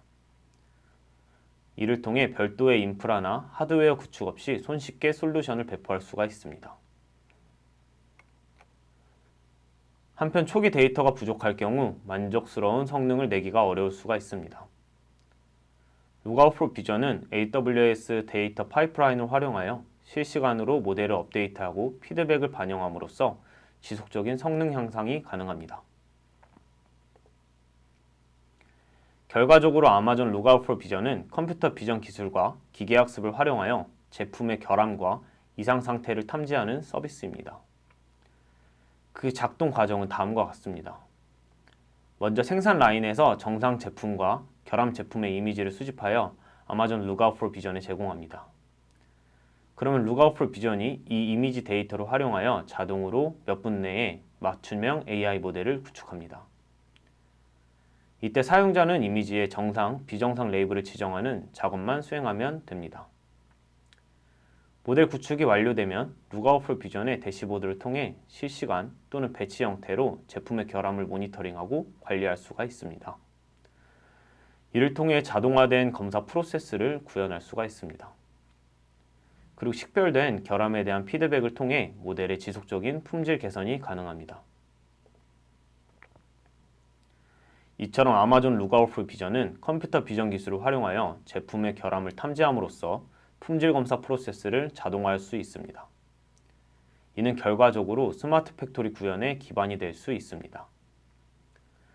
제품 결함을 효과적으로 감지하고 관리함으로써 제품 품질 향상과 함께 생산성 및 운영 효율성 제고가 가능할 것입니다. 따라서 아마존 룩아웃 비전은 제조 현장의 디지털 전환과 스마트 팩토리화를 지원하는 핵심 솔루션이라고 할 수 있습니다. 아마존 룩아웃 비전의 사용 사례는 다음과 같습니다. 자료에 보시듯 차량 표면 결함, 회로보드 구성의 존재, 부재, 실리콘 웨이퍼의 공정 문제 등 다양한 사례에 적용이 가능합니다. 위 사용 사례를 통한 시나리오를 보여드리도록 하겠습니다. 우선 공정에서 원재료에 대한 이상 여부를 판단합니다. 성형 공장 및 용접 과정, 조립 과정 등에서도 룩아웃 비전으로 이상 여부 판단이 가능합니다. 이후 도장 단계나 검사, 제품 출하 전 최종 감사 등도 룩아웃 비전으로 검사가 가능하며 이는 중앙 제어실에서도 제어가 가능합니다. 제공한 예시 아키텍처처럼 아마존 룩아웃 비전은 간단하게 람다를 활용한 서버리스 형태로도 구성이 가능하며 좀 더 향상된 아키텍처로 볼 수 있듯 실시간 이상 탐지까지 구현이 가능합니다. 아마존 룩아웃 비전의 기능을 간단하게 보여드리도록 하겠습니다. 우선은 아마존 룩아웃 비전은 레이블링을 간소화할 수 있습니다. 그림과 같이 사진을 선택하여 훈련 이미지의 레이블링을 정상 이미지인지 비정상 이미지인지 손쉽게 UI로 레이블링이 가능합니다. 더불어 생성된 모델은 그림과 같이 손쉬운 예측이 가능합니다. 추가된 이미지에 대해 테스트 탐지 작업을 실행하여 정상 및 비정상 항목에 대한 결과를 볼 수 있으며 예측 수행, 피드백 등을 제공하여 정확도 향상까지 기대할 수 있습니다. 결과는 이렇게 아마존에서 제공하는 대시보드로도 확인이 가능하며 결과값 또한 대시보드로 시각적으로 확인할 수 있으며 피드백도 손쉽게 진행할 수 있습니다. 다음은 룩아웃 비전에 대한 데모를 간단히 보여드리도록 하겠습니다. 우선 콘솔에서 룩아웃 비전을 검색하고 클릭합니다. 이후 시작하기 버튼을 누릅니다. 최초 설정의 S3 버킷 설정에 대한 내용이 나오고 버킷을 생성합니다. 우선 저희는 S3의 훈련 이미지와 테스트 이미지를 사전에 구성합니다. 저희는 이렇게 테스트 이미지와 트레인 이미지에 대해 각각 정상, 비정상 이미지로 노말, 어노말이라는 폴더를 통해 데이터를 분류해 준비해뒀습니다. 노말 이미지는 다음과 같이 정상적으로 조립된 보드판을 준비하였고요. 비정상 이미지의 경우 다음과 같이 납땜질이 잘못되었거나 조립 부품이 제대로 부착되어 있지가 않거나 스크래치가 있거나 조립이 잘못된 경우로 구성되었습니다. 이렇게 데이터가 준비되었으면 다시 룩아웃 비전 콘솔로 돌아와 프로젝트 생성 버튼을 눌러줍니다.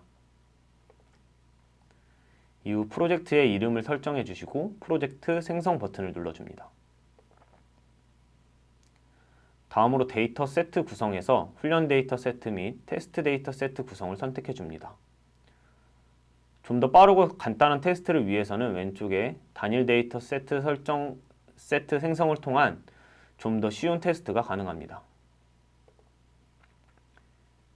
이후 훈련 데이터 구성을 위해 S3에서 이미지 가져오기를 선택한 뒤 전에 구성했던 훈련 이미지의 S3 경로를 입력해 줍니다. 저희는 폴더 구성을 초반에 어노말리, 노말로 구성했기에 폴더 이미지에 따른 레이블 자동 연결을 통해 따로 레이블을 하지 않고 빠르게 실험을 진행하도록 합니다. 테스트 데이터 또한 동일하게 구성합니다. 테스트 데이터는 머신러닝 모델 학습에 활용되지 않은 데이터로서 좀 더 신뢰성 있는 모델 평가를 위해 활용됩니다. 이렇게 저희는 총 40개의 이미지를 통해 훈련을 진행하며 모델 훈련 버튼을 눌러줍니다. 이후 모델 훈련을 선택을 하면 콘솔에 훈련 진행 중이라는 상태가 표시가 되고 수분, 수시간 이후 훈련 완료라는 메시지가 나옵니다. 훈련이 완료된 모델은 다음과 같이 대시보드를 통해 성능 지표 확인 및 활용까지 가능합니다.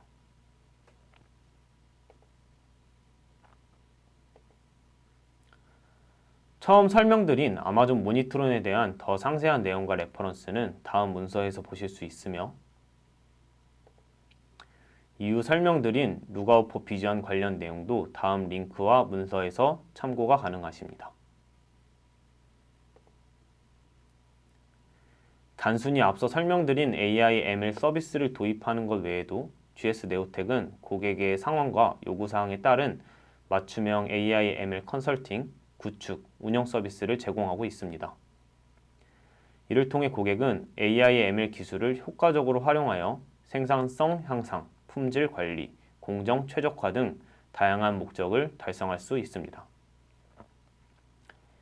AI ML 도입에 관심이 있으신 고객은 언제나 GS 네오텍에 문의하시기 바랍니다. 당사의 전문가들이 고객의 상황을 깊이 있게 이해하고 최적의 솔루션을 제안해 드릴 것입니다. 감사합니다.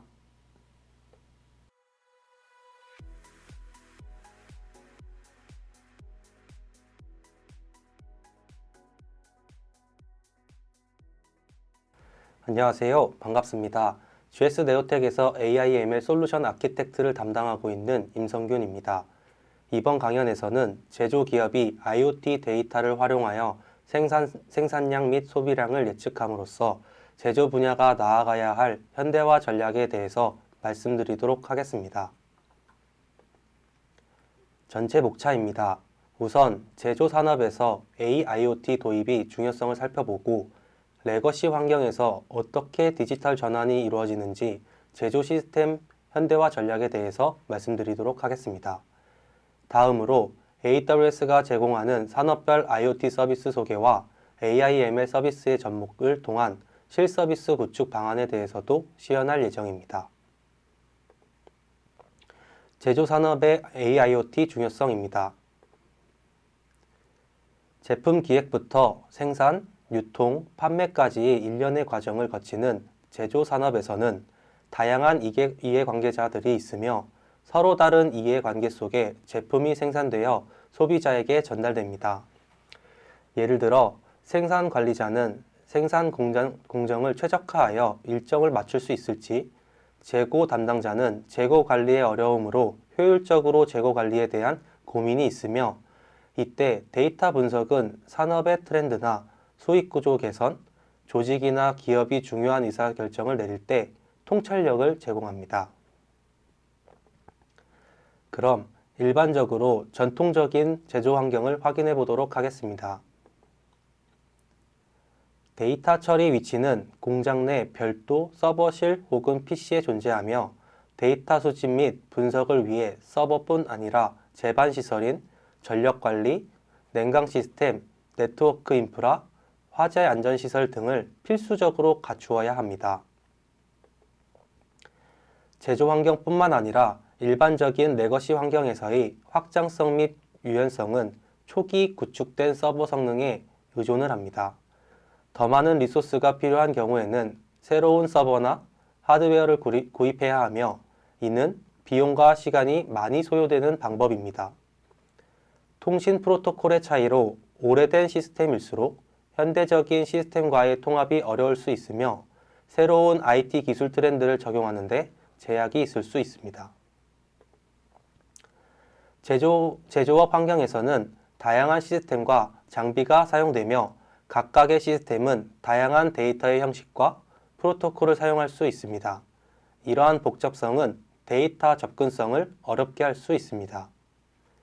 또한 실시간으로 데이터를 분석하여 생산 라인의 문제를 신속하게 감지하고 조치할 필요가 있지만 각 시스템에서 생성되는 대량의 데이터를 실시간으로 처리하고 분석하는 것은 장치 자체의 용량과 성능에 의존하기 때문에 처리가 어려울 수도 있습니다. 전문적인 IT 조직에 있어 인프라 유지 비용을 줄일 수 있다면 다행이겠지만 이 비용은 기업의 규모, 인프라의 복잡성, 사용되는 기술 및 장비에 따라 크게 달라질 수 있습니다. 따라서 제조기업은 하드웨어 및 소프트웨어의 정기적인 업데이트, 기술 지원, 비상 대응 서비스와 같은 여러 요소들을 고려하여 인프라 유지 보수 비용을 산정하고 예산을 계획할 필요가 있습니다. 마지막으로 제어 시스템은 해킹 및 악의적인 공격의 대상이 될 수 있습니다.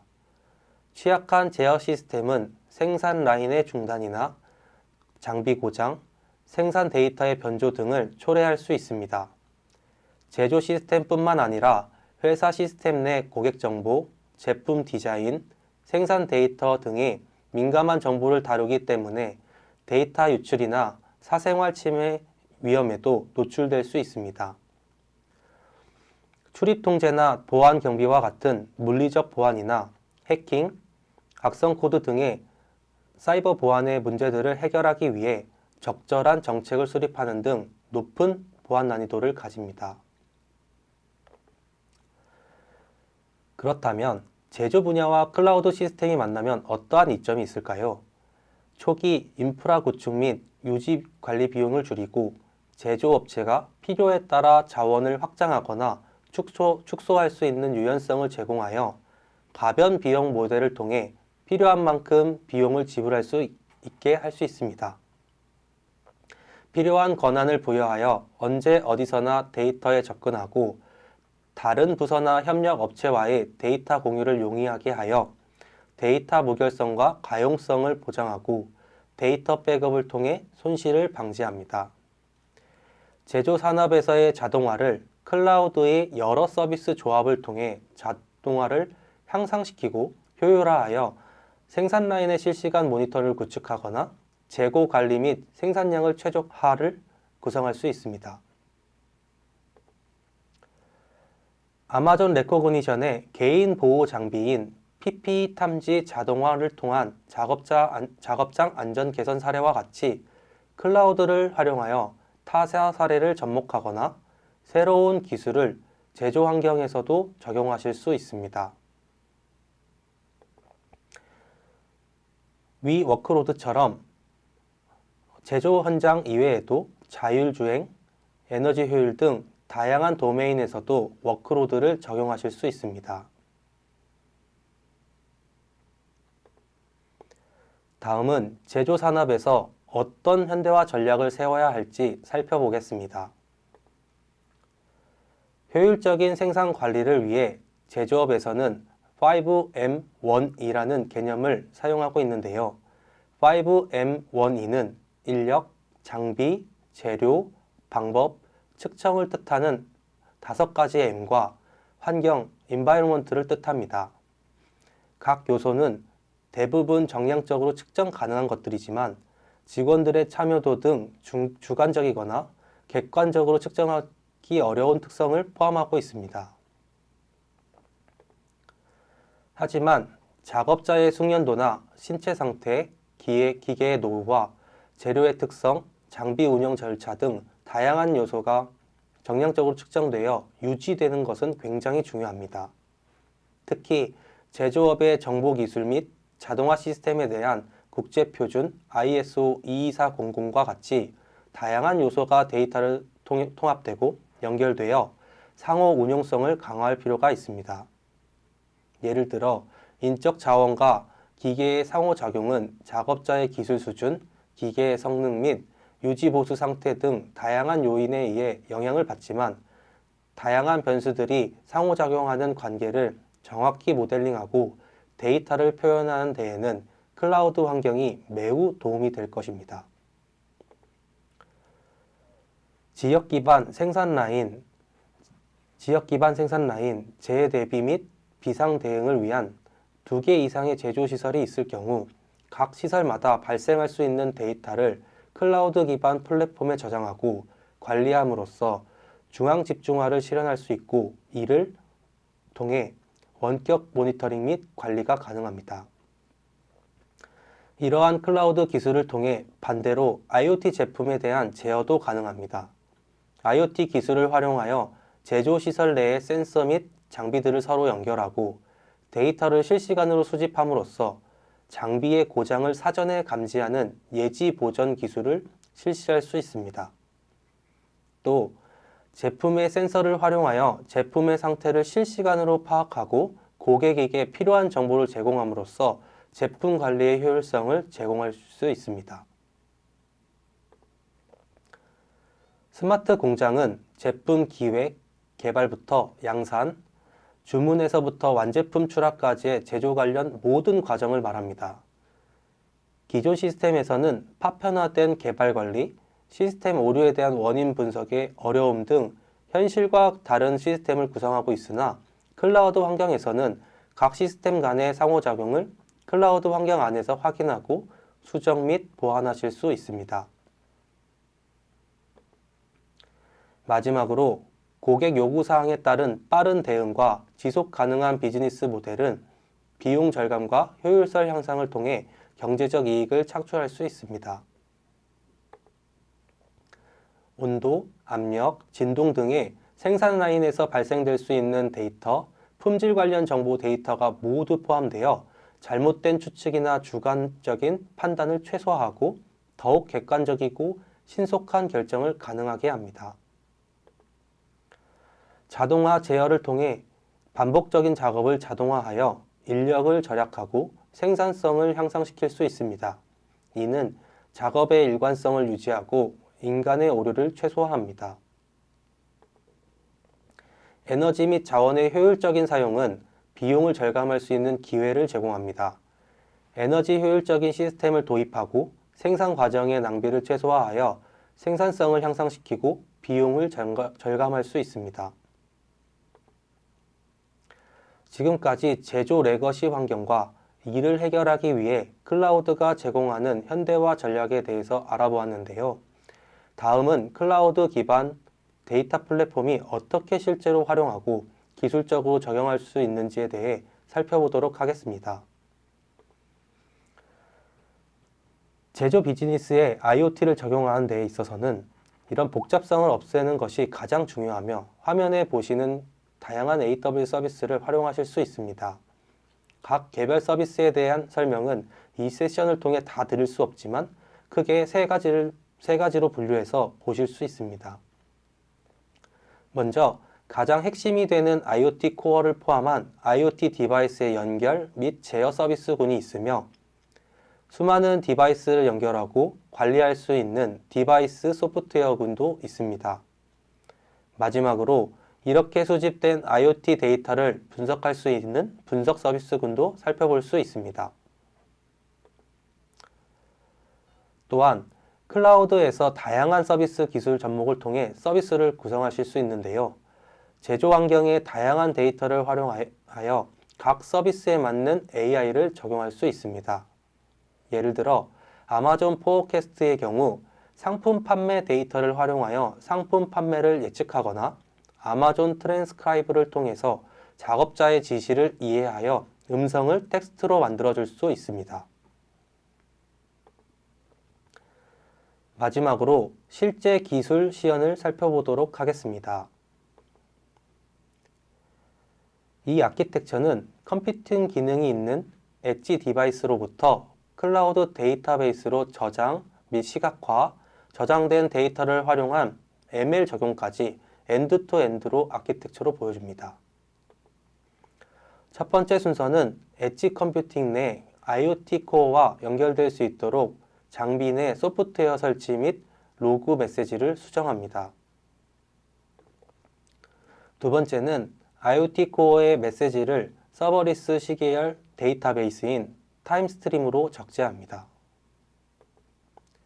세 번째는 적재된 데이터를 기반으로 아마존 세이지메이커 노트북을 통해 시계열 데이터의 예측을 수행합니다. 마지막으로 매니지드 그래퍼를 통해 적재된 데이터를 시각화합니다. 데모 영상을 함께 보시면서 설명드리도록 하겠습니다. AWS IoT 콘솔에서 디바이스 커넥트를 실행해 보도록 하겠습니다. 디바이스에 대한 세팅 문구이며 다음 스텝으로 가기 전 디바이스 내 핑 테스트를 확인합니다.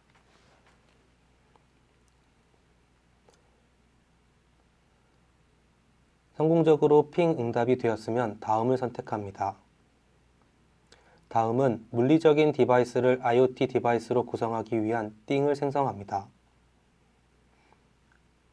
디바이스 운영체제를 선택하고 IoT 디바이스에 구성할 AWS SDK 프로그램인 파이썬을 선택합니다. 실제 디바이스 환경에서의 설치 파일을 다운로드 받는 과정이며 다운로드와 함께 zip 형태의 압축을 풀어줍니다.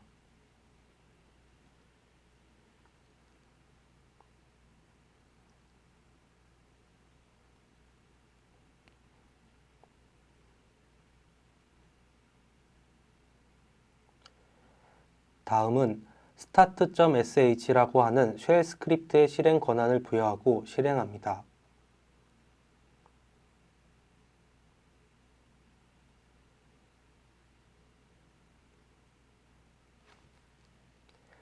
터미널 환경에서도 발생되는 메시지를 통해 동일하게 서브스크립션의 SDK, 테스트, 파이썬의 리스트 형태로 확인할 수 있습니다.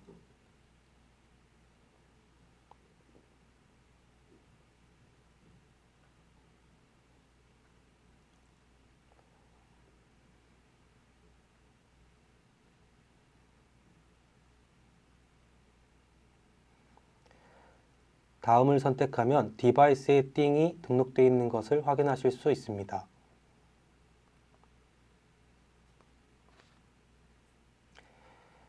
MQTT 테스트 클라이언트에서도 동일하게 확인 가능합니다.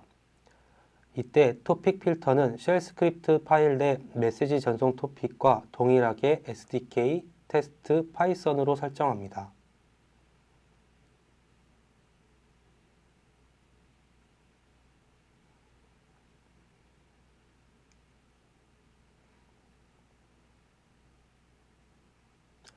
다음은 헬로우 월드로 받았던 메시지를 디바이스 로그 메시지로 변경해 보겠습니다. start.sh를 확인해 보시면 sample pubsub.py를 통해 메시지를 보내는 것을 알 수 있으며 pubsub.py 파이썬 코드한 메시지를 시간, 상태, 호스트, CPU 사용률로 수정하였습니다.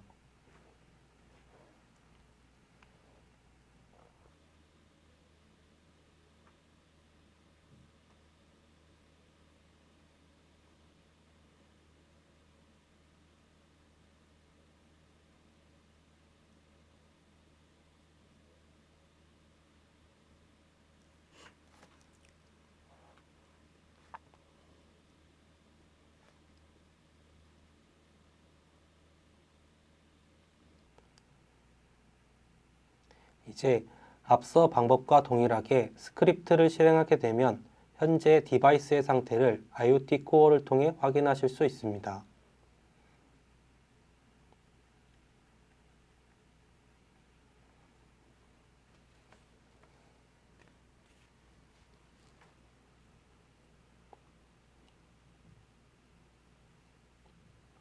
이제 디바이스와 IoT 코어를 통해서 메시지를 수신할 수 있게 되었고 이 수신된 데이터를 아마존 타임스트림이라는 서버리스 시계열 데이터베이스에 넣어보도록 하겠습니다. 우선 아마존 타임스트림에 접속한 뒤 데이터베이스를 생성합니다.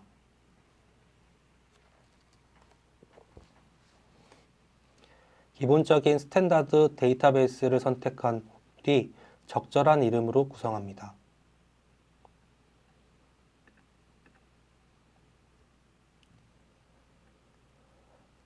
데이터베이스가 구성되었으면 이제 데이터베이스를 선택하여 테이블을 생성합니다.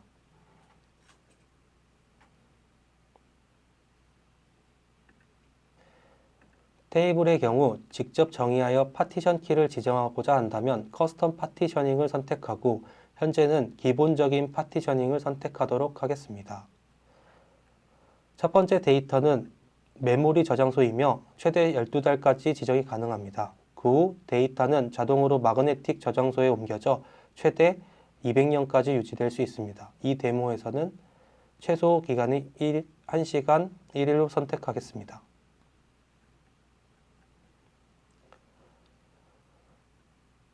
생성된 테이블로 IoT 코어의 룰을 통해 데이터베이스로 적재하는 부분을 구성합니다.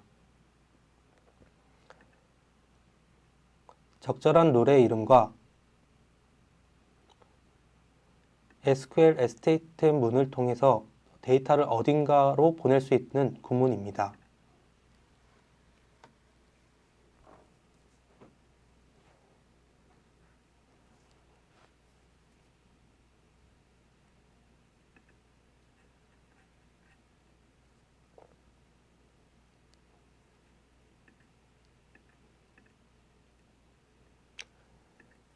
룰 액션에서 생성된 타임스트림의 테이블을 선택하여 줍니다.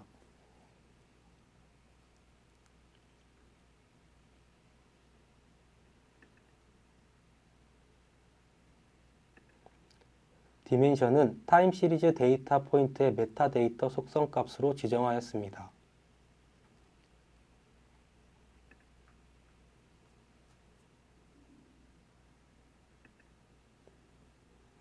IoT 룰을 실행할 수 있는 적절한 IM 룰을 생성합니다.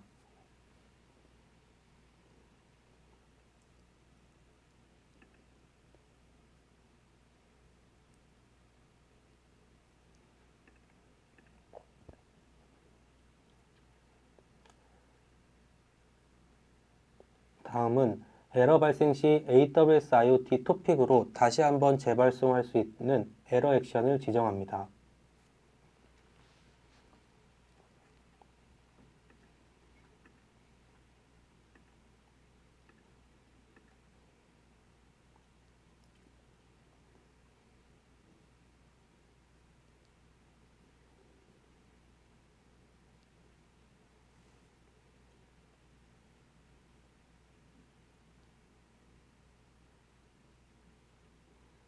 모든 설정이 완료되었습니다.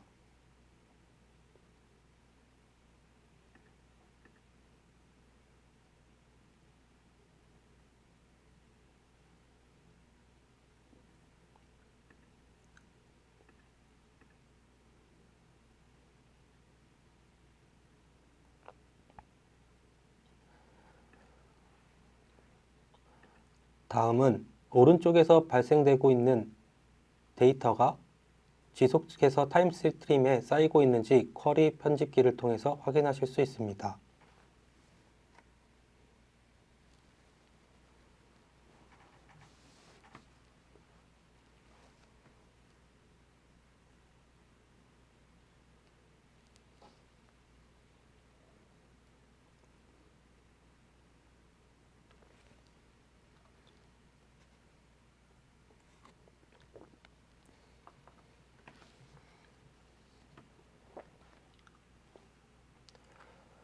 세 번째 시나리오인 시계열 데이터에 대한 예측을 하기 위한 단계입니다. 훈련 단계와 예측된 결과를 보여주기 위해서는 학습 시간과 추론 서버 생성 시간이 필요했기 때문에 이 데모에서는 구성된 화면으로 설명드리겠습니다.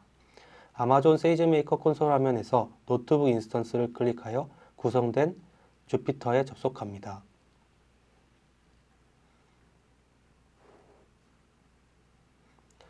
단계적으로 설명드리면 먼저 세이지메이커 세션을 선정하고 아마존 S3와 타임스트림 클라이언트를 생성합니다.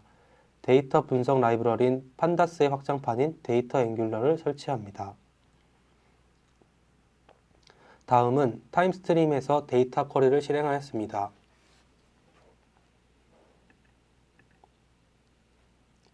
CPU, 메모리, TPS 데이터를 활용하여 시각화를 진행합니다.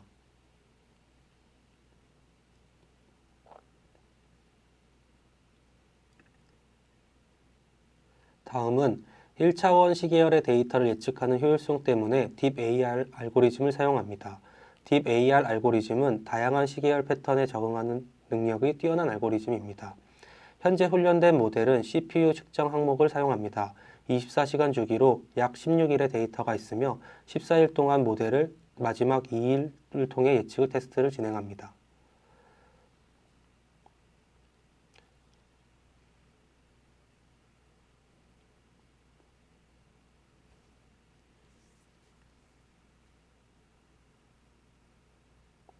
다음은 에스티메이터를 활용하여 모델을 학습합니다.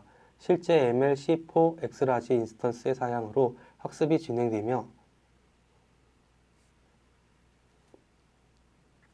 잠시 세이지메이커 트레이닝 잡을 확인해 보면 학습 모델이 진행되었다는 것을 확인하실 수 있습니다.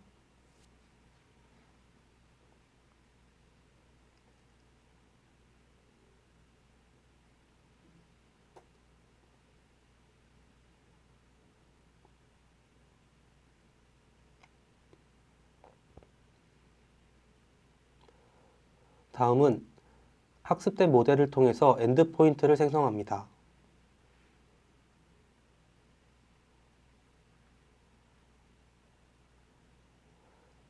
엔드포인트도 동일하게 엔드포인트 탭에서 확인하실 수 있습니다.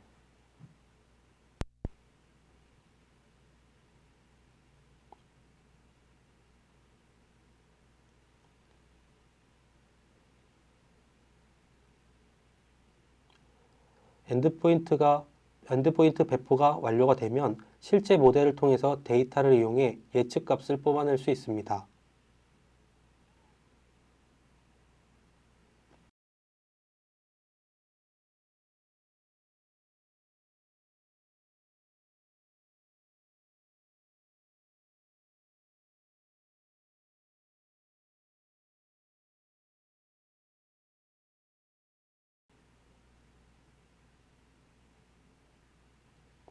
마지막으로 결과를 시각해 보았습니다.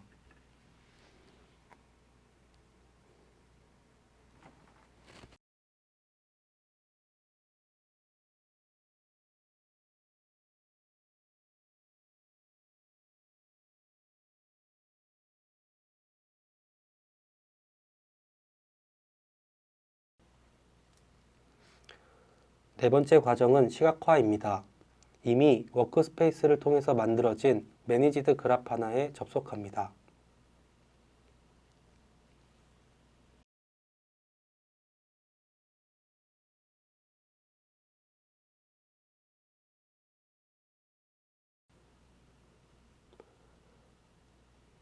타임스트립의 경우 데이터 소스에서 바로 보이지 않기 때문에 플러그인을 설치하였습니다.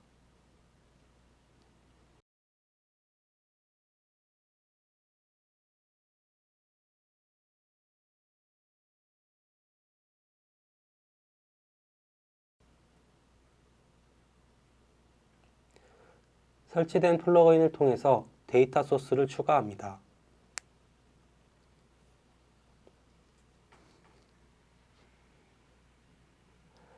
아마존 타임스트림을 선택한 뒤 타임스트림이 구성되어 있는 리전을 선택하고 맞는 데이터베이스 테이블 값을 구성합니다.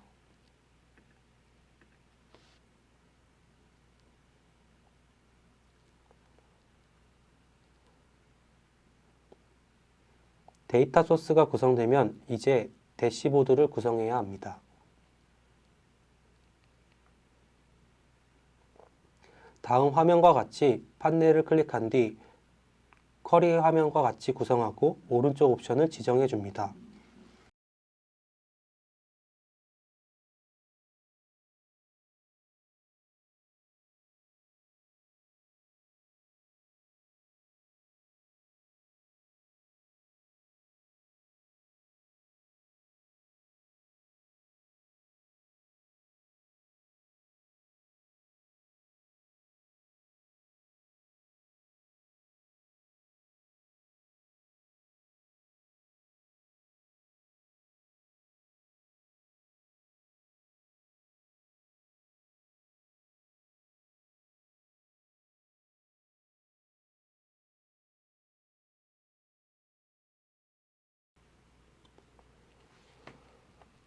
화면 구성이 완료되었습니다. 최종적으로 세로 고침이 자동화될 수 있도록 한 뒤 실제 데이터를 살펴보도록 하겠습니다.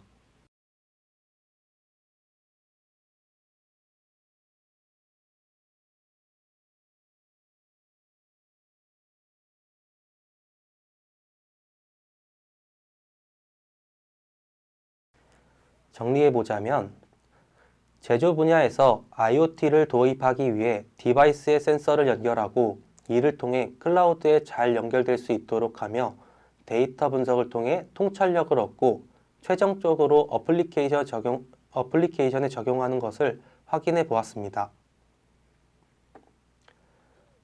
제조 환경에서도 다양한 IT적 시도를 지속하고 있는데요. 이러한 변화는 선택이 아닌 필수가 되어가고 있습니다. 언제나 일어날 수 있는 포스트 코로나를 대비하여 시장의 요구사항에 맞춘 생산관리 효율화 등을 대두되고 있으며 실내에 머무는 기간이 길어지면서 가전제품의 빠른 출시 및 제품의 유지 보수가 제조업의 경쟁력을 높이는 필수 요소가 되었습니다. 작은 시스템에서부터 데이터를 통합하고 클라우드를 통해 중앙 집중화한다면 비즈니스에 발맞춘 시스템이 구축될 것이라고 생각됩니다. 이번 세션은 여기까지입니다. 들어주셔서 감사합니다.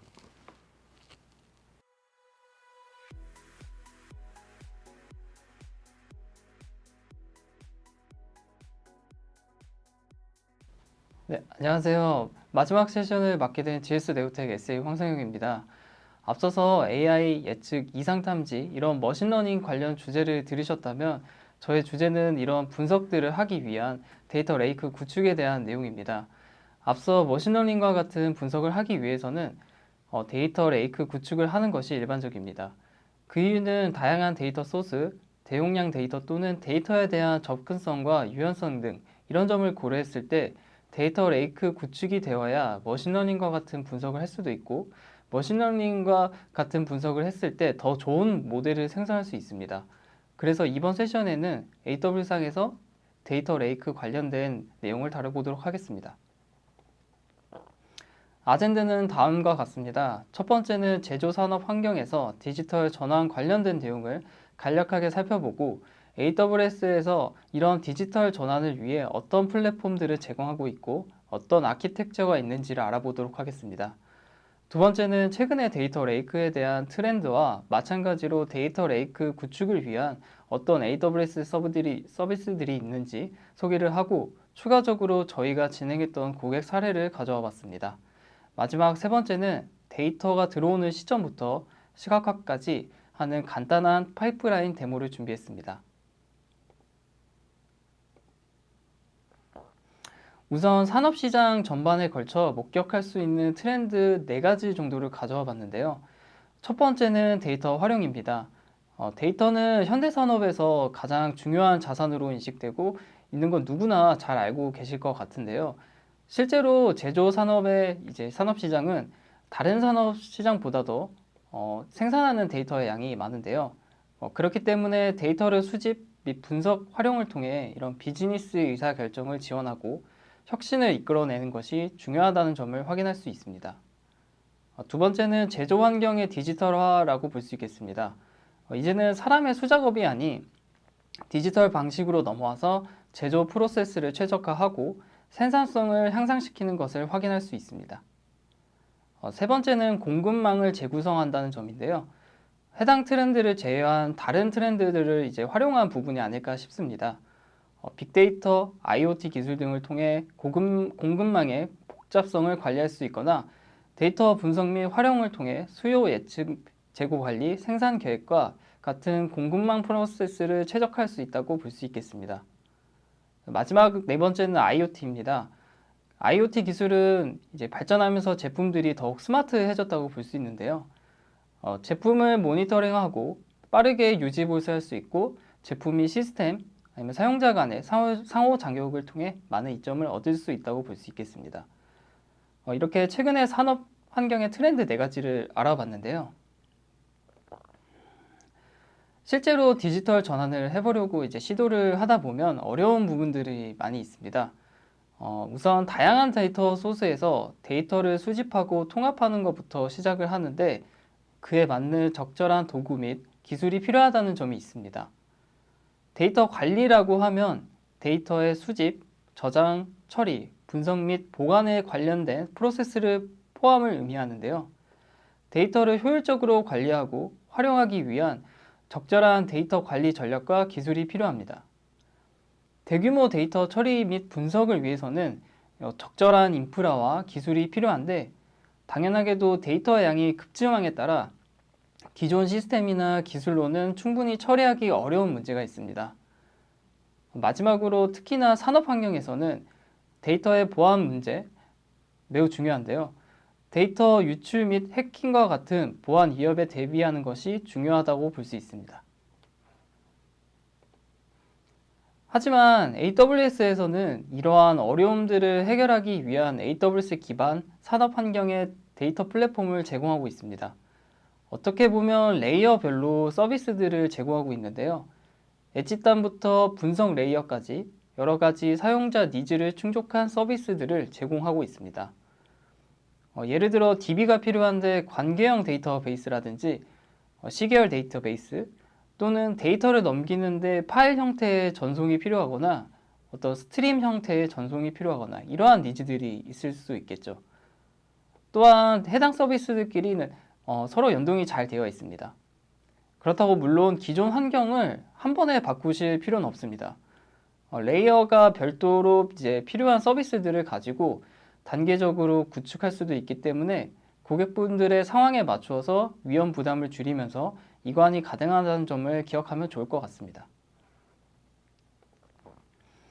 이러한 산업 환경의 데이터 플랫폼을 활용한 아키텍처 예시를 가져와 봤습니다. 순서대로 보면 ERP와 같은 시스템 데이터는 글루 커넥터를 이용해서 수집을 하고요. 스카다와 같은 실시간으로 전송되는 데이터와 같은 경우 IoT 코어와 키네시스를 통해 수집을 하게 됩니다. 수집된 데이터는 S3라는 오브젝트 스토리지에 저장이 됩니다. S3는 이제 무제한에 가까운 스토리지 용량과 높은 가용성을 가진 게 특징이다 보니 데이터 레이크 영역의 중심이 되는 역할을 하고 있습니다. 저장된 데이터는 이제 글루 ETL이라는 서비스를 통해 가공 및 처리가 가능하고 거버넌스를 위한 레이크 포메이션 서비스 등이 있습니다. 그러면 처리된 데이터를 가지고 데이터 웨어하우스인 레드시프트나 머신러닝 서비스인 세이지 메이커를 통해 분석 및 학습을 할 수 있습니다. 마지막 뒷단에서는 이 BI 서비스인 퀵사이트나 알림을 위한 노티피케이션을 구성할 수 있겠습니다. 핵심은 수집부터 액트 단계까지 AWS에서 제공하는 서비스만을 가지고 이런 산업 환경의 아키텍처를 구성할 수 있다는 점을 주목하시면 좋을 것 같습니다. 여기까지 제조 기업 디지털 변환과 클라우드 얘기를 나눴고요. 다음은 데이터 레이크에 대한 얘기를 나눠보도록 하겠습니다. 예전에 데이터 레이크라고 하면 데이터가 일반적으로 다양한 소스에서 많이 발생을 하잖아요. 그걸 위해 데이터 소스별로 저장소가 개별적으로 있었습니다. 일반적으로는 하드 클러스터라는 이제 대용량 분산 처리 및 저장 서비스를 사용을 해서 비정형 데이터 같은 데이터를 담았고요. 정보계 시스템 같은 경우에는 이제 정형화되어 있기 때문에 정보계 시스템 데이터는 이제 데이터 웨어하우스나 ODS와 같은 저장소에 담아서 구성을 했습니다. 어떻게 보면 데이터 레이크라고 하기에는 조금 먼 느낌이 있지만 그때 당시에는 해당 방식이 가장 최적화가 되어 있었습니다. 현대에 와서는 AWS S3 중심으로 많이 바뀌었는데요. 장표에도 적혀 있지만 모든 규모의 정형 및 비정형 데이터를 저장을 할 수 있게가 된 거죠. 하드 클러스터 같은 경우에는 데이터를 저장하기 위해 데이터 노드가 필요한데 데이터가 증감에 따라 노드 확장을 해야 하는데 이때 비용적, 기술적 한계를 느낄 수밖에 없었죠. 이렇게 되면서 ELT라는 용어도 나오기 시작했습니다. 예전에는 ETL이라고 해서 데이터를 추출해서 변환해서 넣어야 하는데 이제는 일단은 넣고 변환을 할 수 있게 된 거죠. 그래서 컨셉은 단순합니다. 어떤 데이터든 한 곳에 집중시켜 저장하고 당연히 그 저장 장소는 S3가 되겠죠. 원하는 서비스에 맞춰 데이터를 변환해 가져가는 구조가 현대적 데이터 레이크 컨셉입니다. 이런 구조가 장기적으로 봤을 때도 확장성이나 이제 비용적으로 효율적인 부분들이 많이 있을 수 있습니다.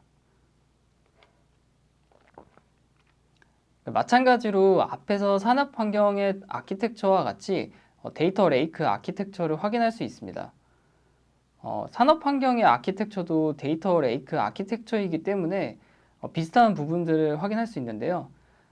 다양한 데이터 소스에 맞는 데이터를 수집하기 위한 수집 레이어가 존재하고 수집된 데이터를 위한 저장소와 그에 필요한 거버넌스, 데이터 처리나 머신러닝을 위한 다양한 서비스들을 동일하게 확인할 수 있습니다. 여기까지 잘 들으셨다면 AWS 기반의 데이터 레이크 아키텍처를 어느 정도 그림을 그릴 수 있을 거라고 생각이 듭니다. 만약에 시간이 되시면은 현재 고객 상황에 이제 맞추셔서 이런 데이터 레이크 아키텍처 설계를 한번 해보시는 것도 좋을 것 같습니다.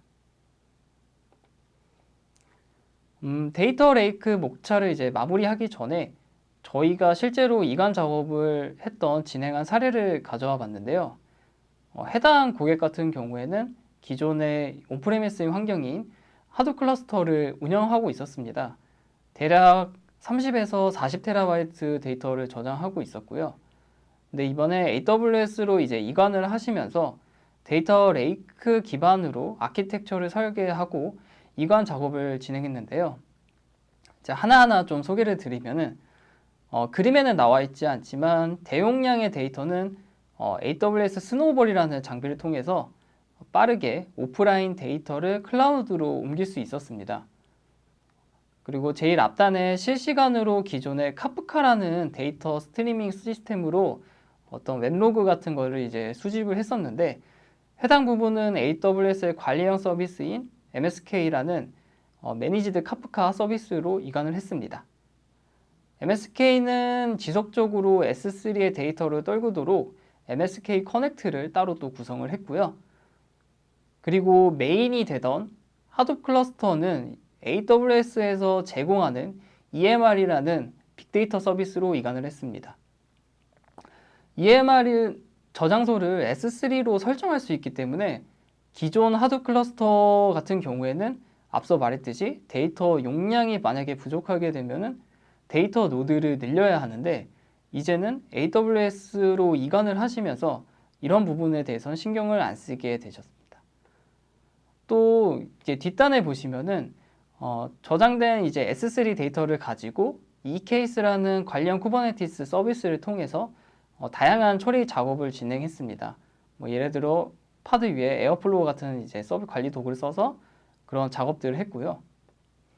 또한 데이터 웨어하우스 서비스인 레드시프트에 가져와서 또 따로 이제 웨어하우스에 맞는 분석을 또 진행하기도 했습니다.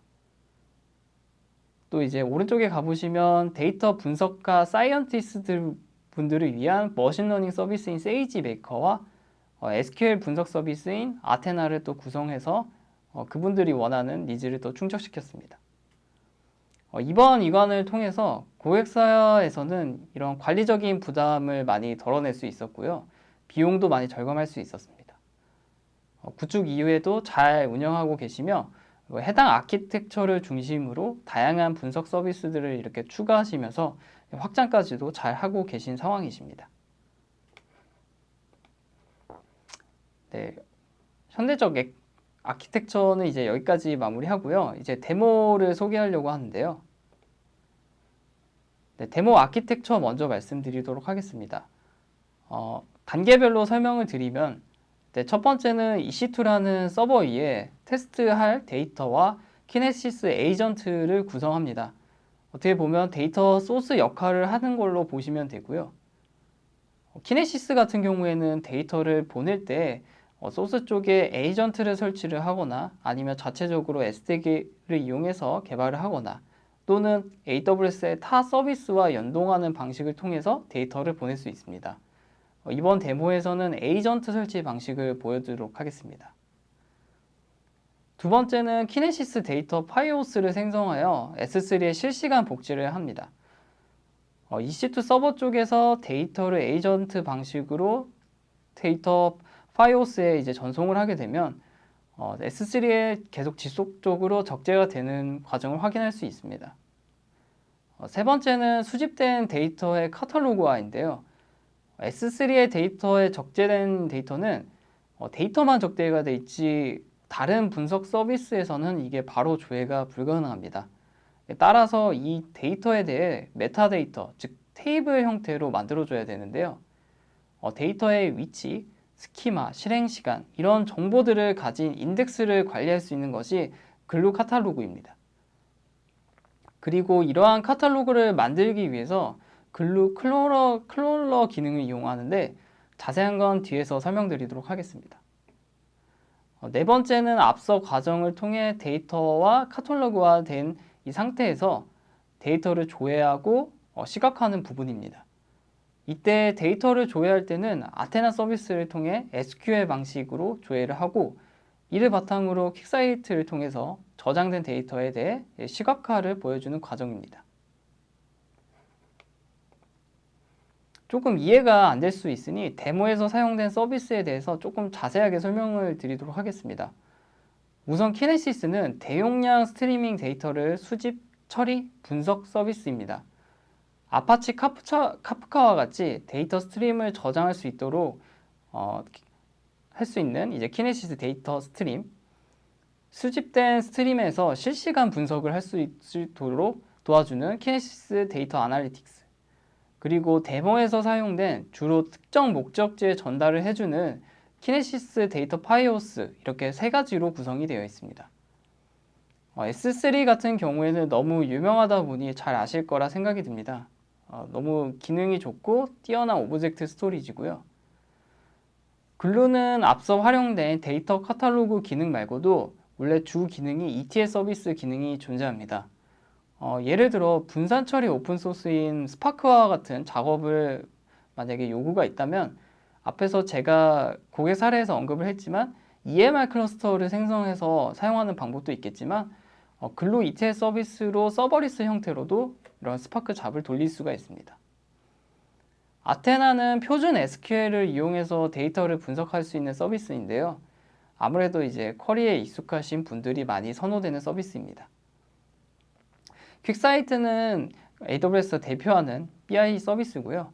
단순히 이런 시각화 기능 말고도 자체 내장된 ML 알고리즘을 통해서 예측 및 생성도 가능하고요. 세이지메이커와 연동도 가능하며 생성형 BI 기능을 통해서 다양한 기능들을 탑재하고 있습니다. 데모 설명에 앞서 해당 데모들은 이제 핵심이 내용들을 위주로 구성이 되어 있습니다. 예를 들어 IAM 구성이라든지 서버 생성, S3 버킷 생성 이런 부분들은 생략이 되어 있던 거는 좀 참고하시기 바랍니다. 우선 데모 1번부터 설명드리도록 하겠습니다. 우선 EC2 서버를 한 대 생성하고 에이전트를 설치합니다. 에이전트 설치 방법은 커맨드 한 줄로 간단하게 설치가 가능합니다.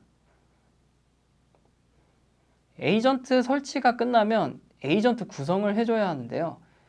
구성 파일을 수정해서 파이오스 리전과 키네시스 에이전트가 읽을 파일 경로, 생성한 파이오스 이름을 설정합니다. 이때 데모 2에서 실제로 파이오스를 생성하기 때문에 파이오스 이름을 여기서 명시했던 이름을 기억했다가 2번에서 동일하게 이름을 생성을 해주는 것을 주의하시기 바랍니다. 테스트 데이터는 설정된 경로에 여러 개의 파일로 구성을 했고 화면에 보시는 것과 같이 같은 내용을 담고 있습니다. 여기서 키네시스 에이전트를 실행하기만 하면 되지만 아직 파이오스를 생성하지 않았기 때문에 데모 2에서 생성과 동시에 에이전트를 실행하도록 하겠습니다. 네, 이 부분이 이제 에이전트 구성과 데이터가 지금 현재 파일이 위치하고 있는, 그리고 데이터가 어떻게 구성되어 있는지 보여주는 화면입니다. 데모 2로 이제 넘어와서 이제 파이오스를 생성하는 과정인데요. 여기서 파이오스를 통해 전송할 데이터의 위치, S3 버킷을 지정하고 버킷 접두사를 통해서 버킷 밑에 하이빗 폴더를 형태로 구성해 주도록 합니다. 이 밖에도 떨궈지는 파일에 대한 어떤 압축 옵션이라든지 형식, 중간에 람다와 같은 서버리스 함수로 어떤 중간 처리를 이런 분응도 가능하지만 여기선 설정하지 않도록 하겠습니다.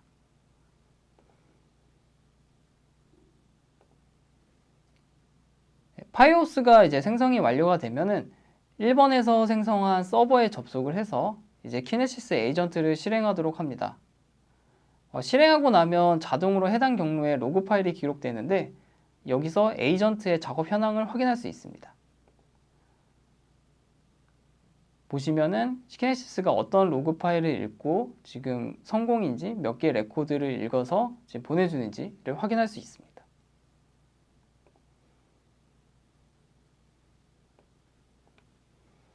에이전트가 실행하고 나면 이제 설정한 S3 버킷의 데이터가 적재되는 것을 이제 확인할 수 있는데요. 기본적으로 파이오스는 연, 월, 이 이런 시간으로 파티션으로 기본적으로 나눠지도록 구성이 되는 걸 확인할 수 있습니다. 이제 데모 3으로 넘어와서요. 데모 2에서 이제 데이터를 적재까지 하는 것을 확인할 수 있었는데요. 이 밖에도 제가 미리 준비한 머신러닝 예측 결과 데이터인 이제 폴캐스트라는 폴더에다가 데이터를 미리 적재를 해놨습니다. 그래서 해당 두 개의 폴더, 저희가 직접 데이터 인제스션한 폴더와 제가 미리 준비한 폴더 이 두 개에 대해서 한번 카탈로그를 좀 만들어 보도록 하겠습니다. 우선 카탈로그의 데이터베이스를 만들어 줍니다. 그리고 이제 글루의 크롤러라는 기능을 통해서 데이터가 적재된 버킷에 대해서 데이터를 읽어서 카탈로그를 만들도록 하겠습니다.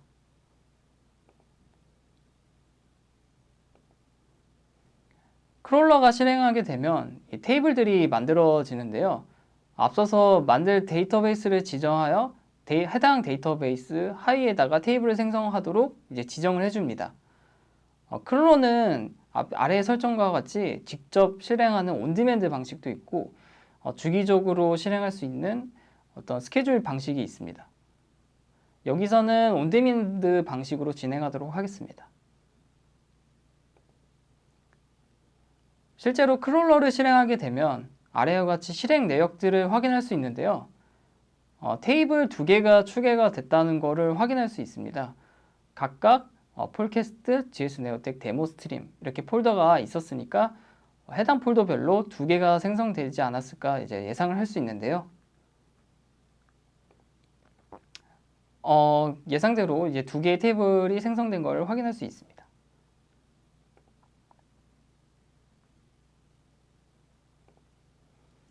카탈로그에서는 이제 생성된 테이블에 대해서 이렇게 스키마 정보, 파티션 세부 정보들을 이렇게 확인할 수 있는데요.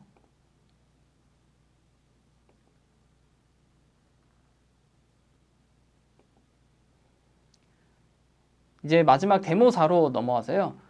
이제 데이터와 카탈로그화까지 했기 때문에 이제 AWS 분석 서비스에서 데이터를 조회할 수 있습니다. 이번 데모에서는 아테나와 이제 퀵사이트를 이용할 텐데요. 우선 아테나로 이제 간단한 셀렉트 쿼리를 이용해서 수집한 데이터에 대해 정보를 한번 확인해 보도록 하겠습니다.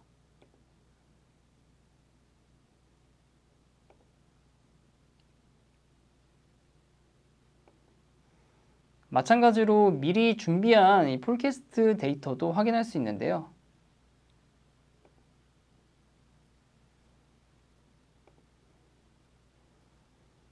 이 밖에도 이렇게 단순한 셀렉 쿼리뿐만 아니라 관계형 DB를 사용했었던 경험처럼 그룹 바이나 조인과 같은 쿼리를 날려서 여러 테이블이나 여러 컬럼들을 조합해서 원하시는 이제 결과값을 만들어낼 수 있습니다. 다음은 퀵사이트로 넘어와서 이제 시각화를 진행해 보도록 하겠습니다. 퀵사이트는 주로 다른 엔진과 연동해서 사용을 합니다. 여기서는 이제 아테나와 연동을 해서 시각화를 할 수 있는데요. 이 밖에도 다른 분석 서비스와 연동을 해서 이런 쿼리를 날려서 시각화를 할 수가 있는데 여기서는 아테나로 연동을 하겠습니다. 킥사이트에서는 이제 아테나를 이제 선택했으니 카탈로그 정보를 읽어와서 어떤 테이블을 읽어올지 이제 설정을 해야 되는데요. 이제 설정을 이제 해준 뒤에 킥사이트에서 관리 페이지를 가보시면 킥사이트에서 데이터가 저장된 버킷을 읽어올 수 있도록 권한 설정을 해주도록 합니다.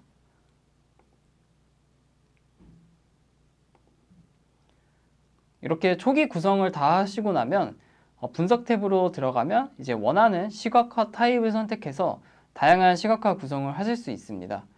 기본적으로는 원하는 시각화 객체를 선택해서 가장 왼쪽에 컬럼 데이터로 이제 구성을 하면서 이러한 객체들을 모아서 시트를 만들고 또 다른 시트를 여러 개로 만들어서 거기에 또 여러 가지 객체를 넣고 이제 최종적으로는 하나의 대시보드를 구성하실 수 있습니다.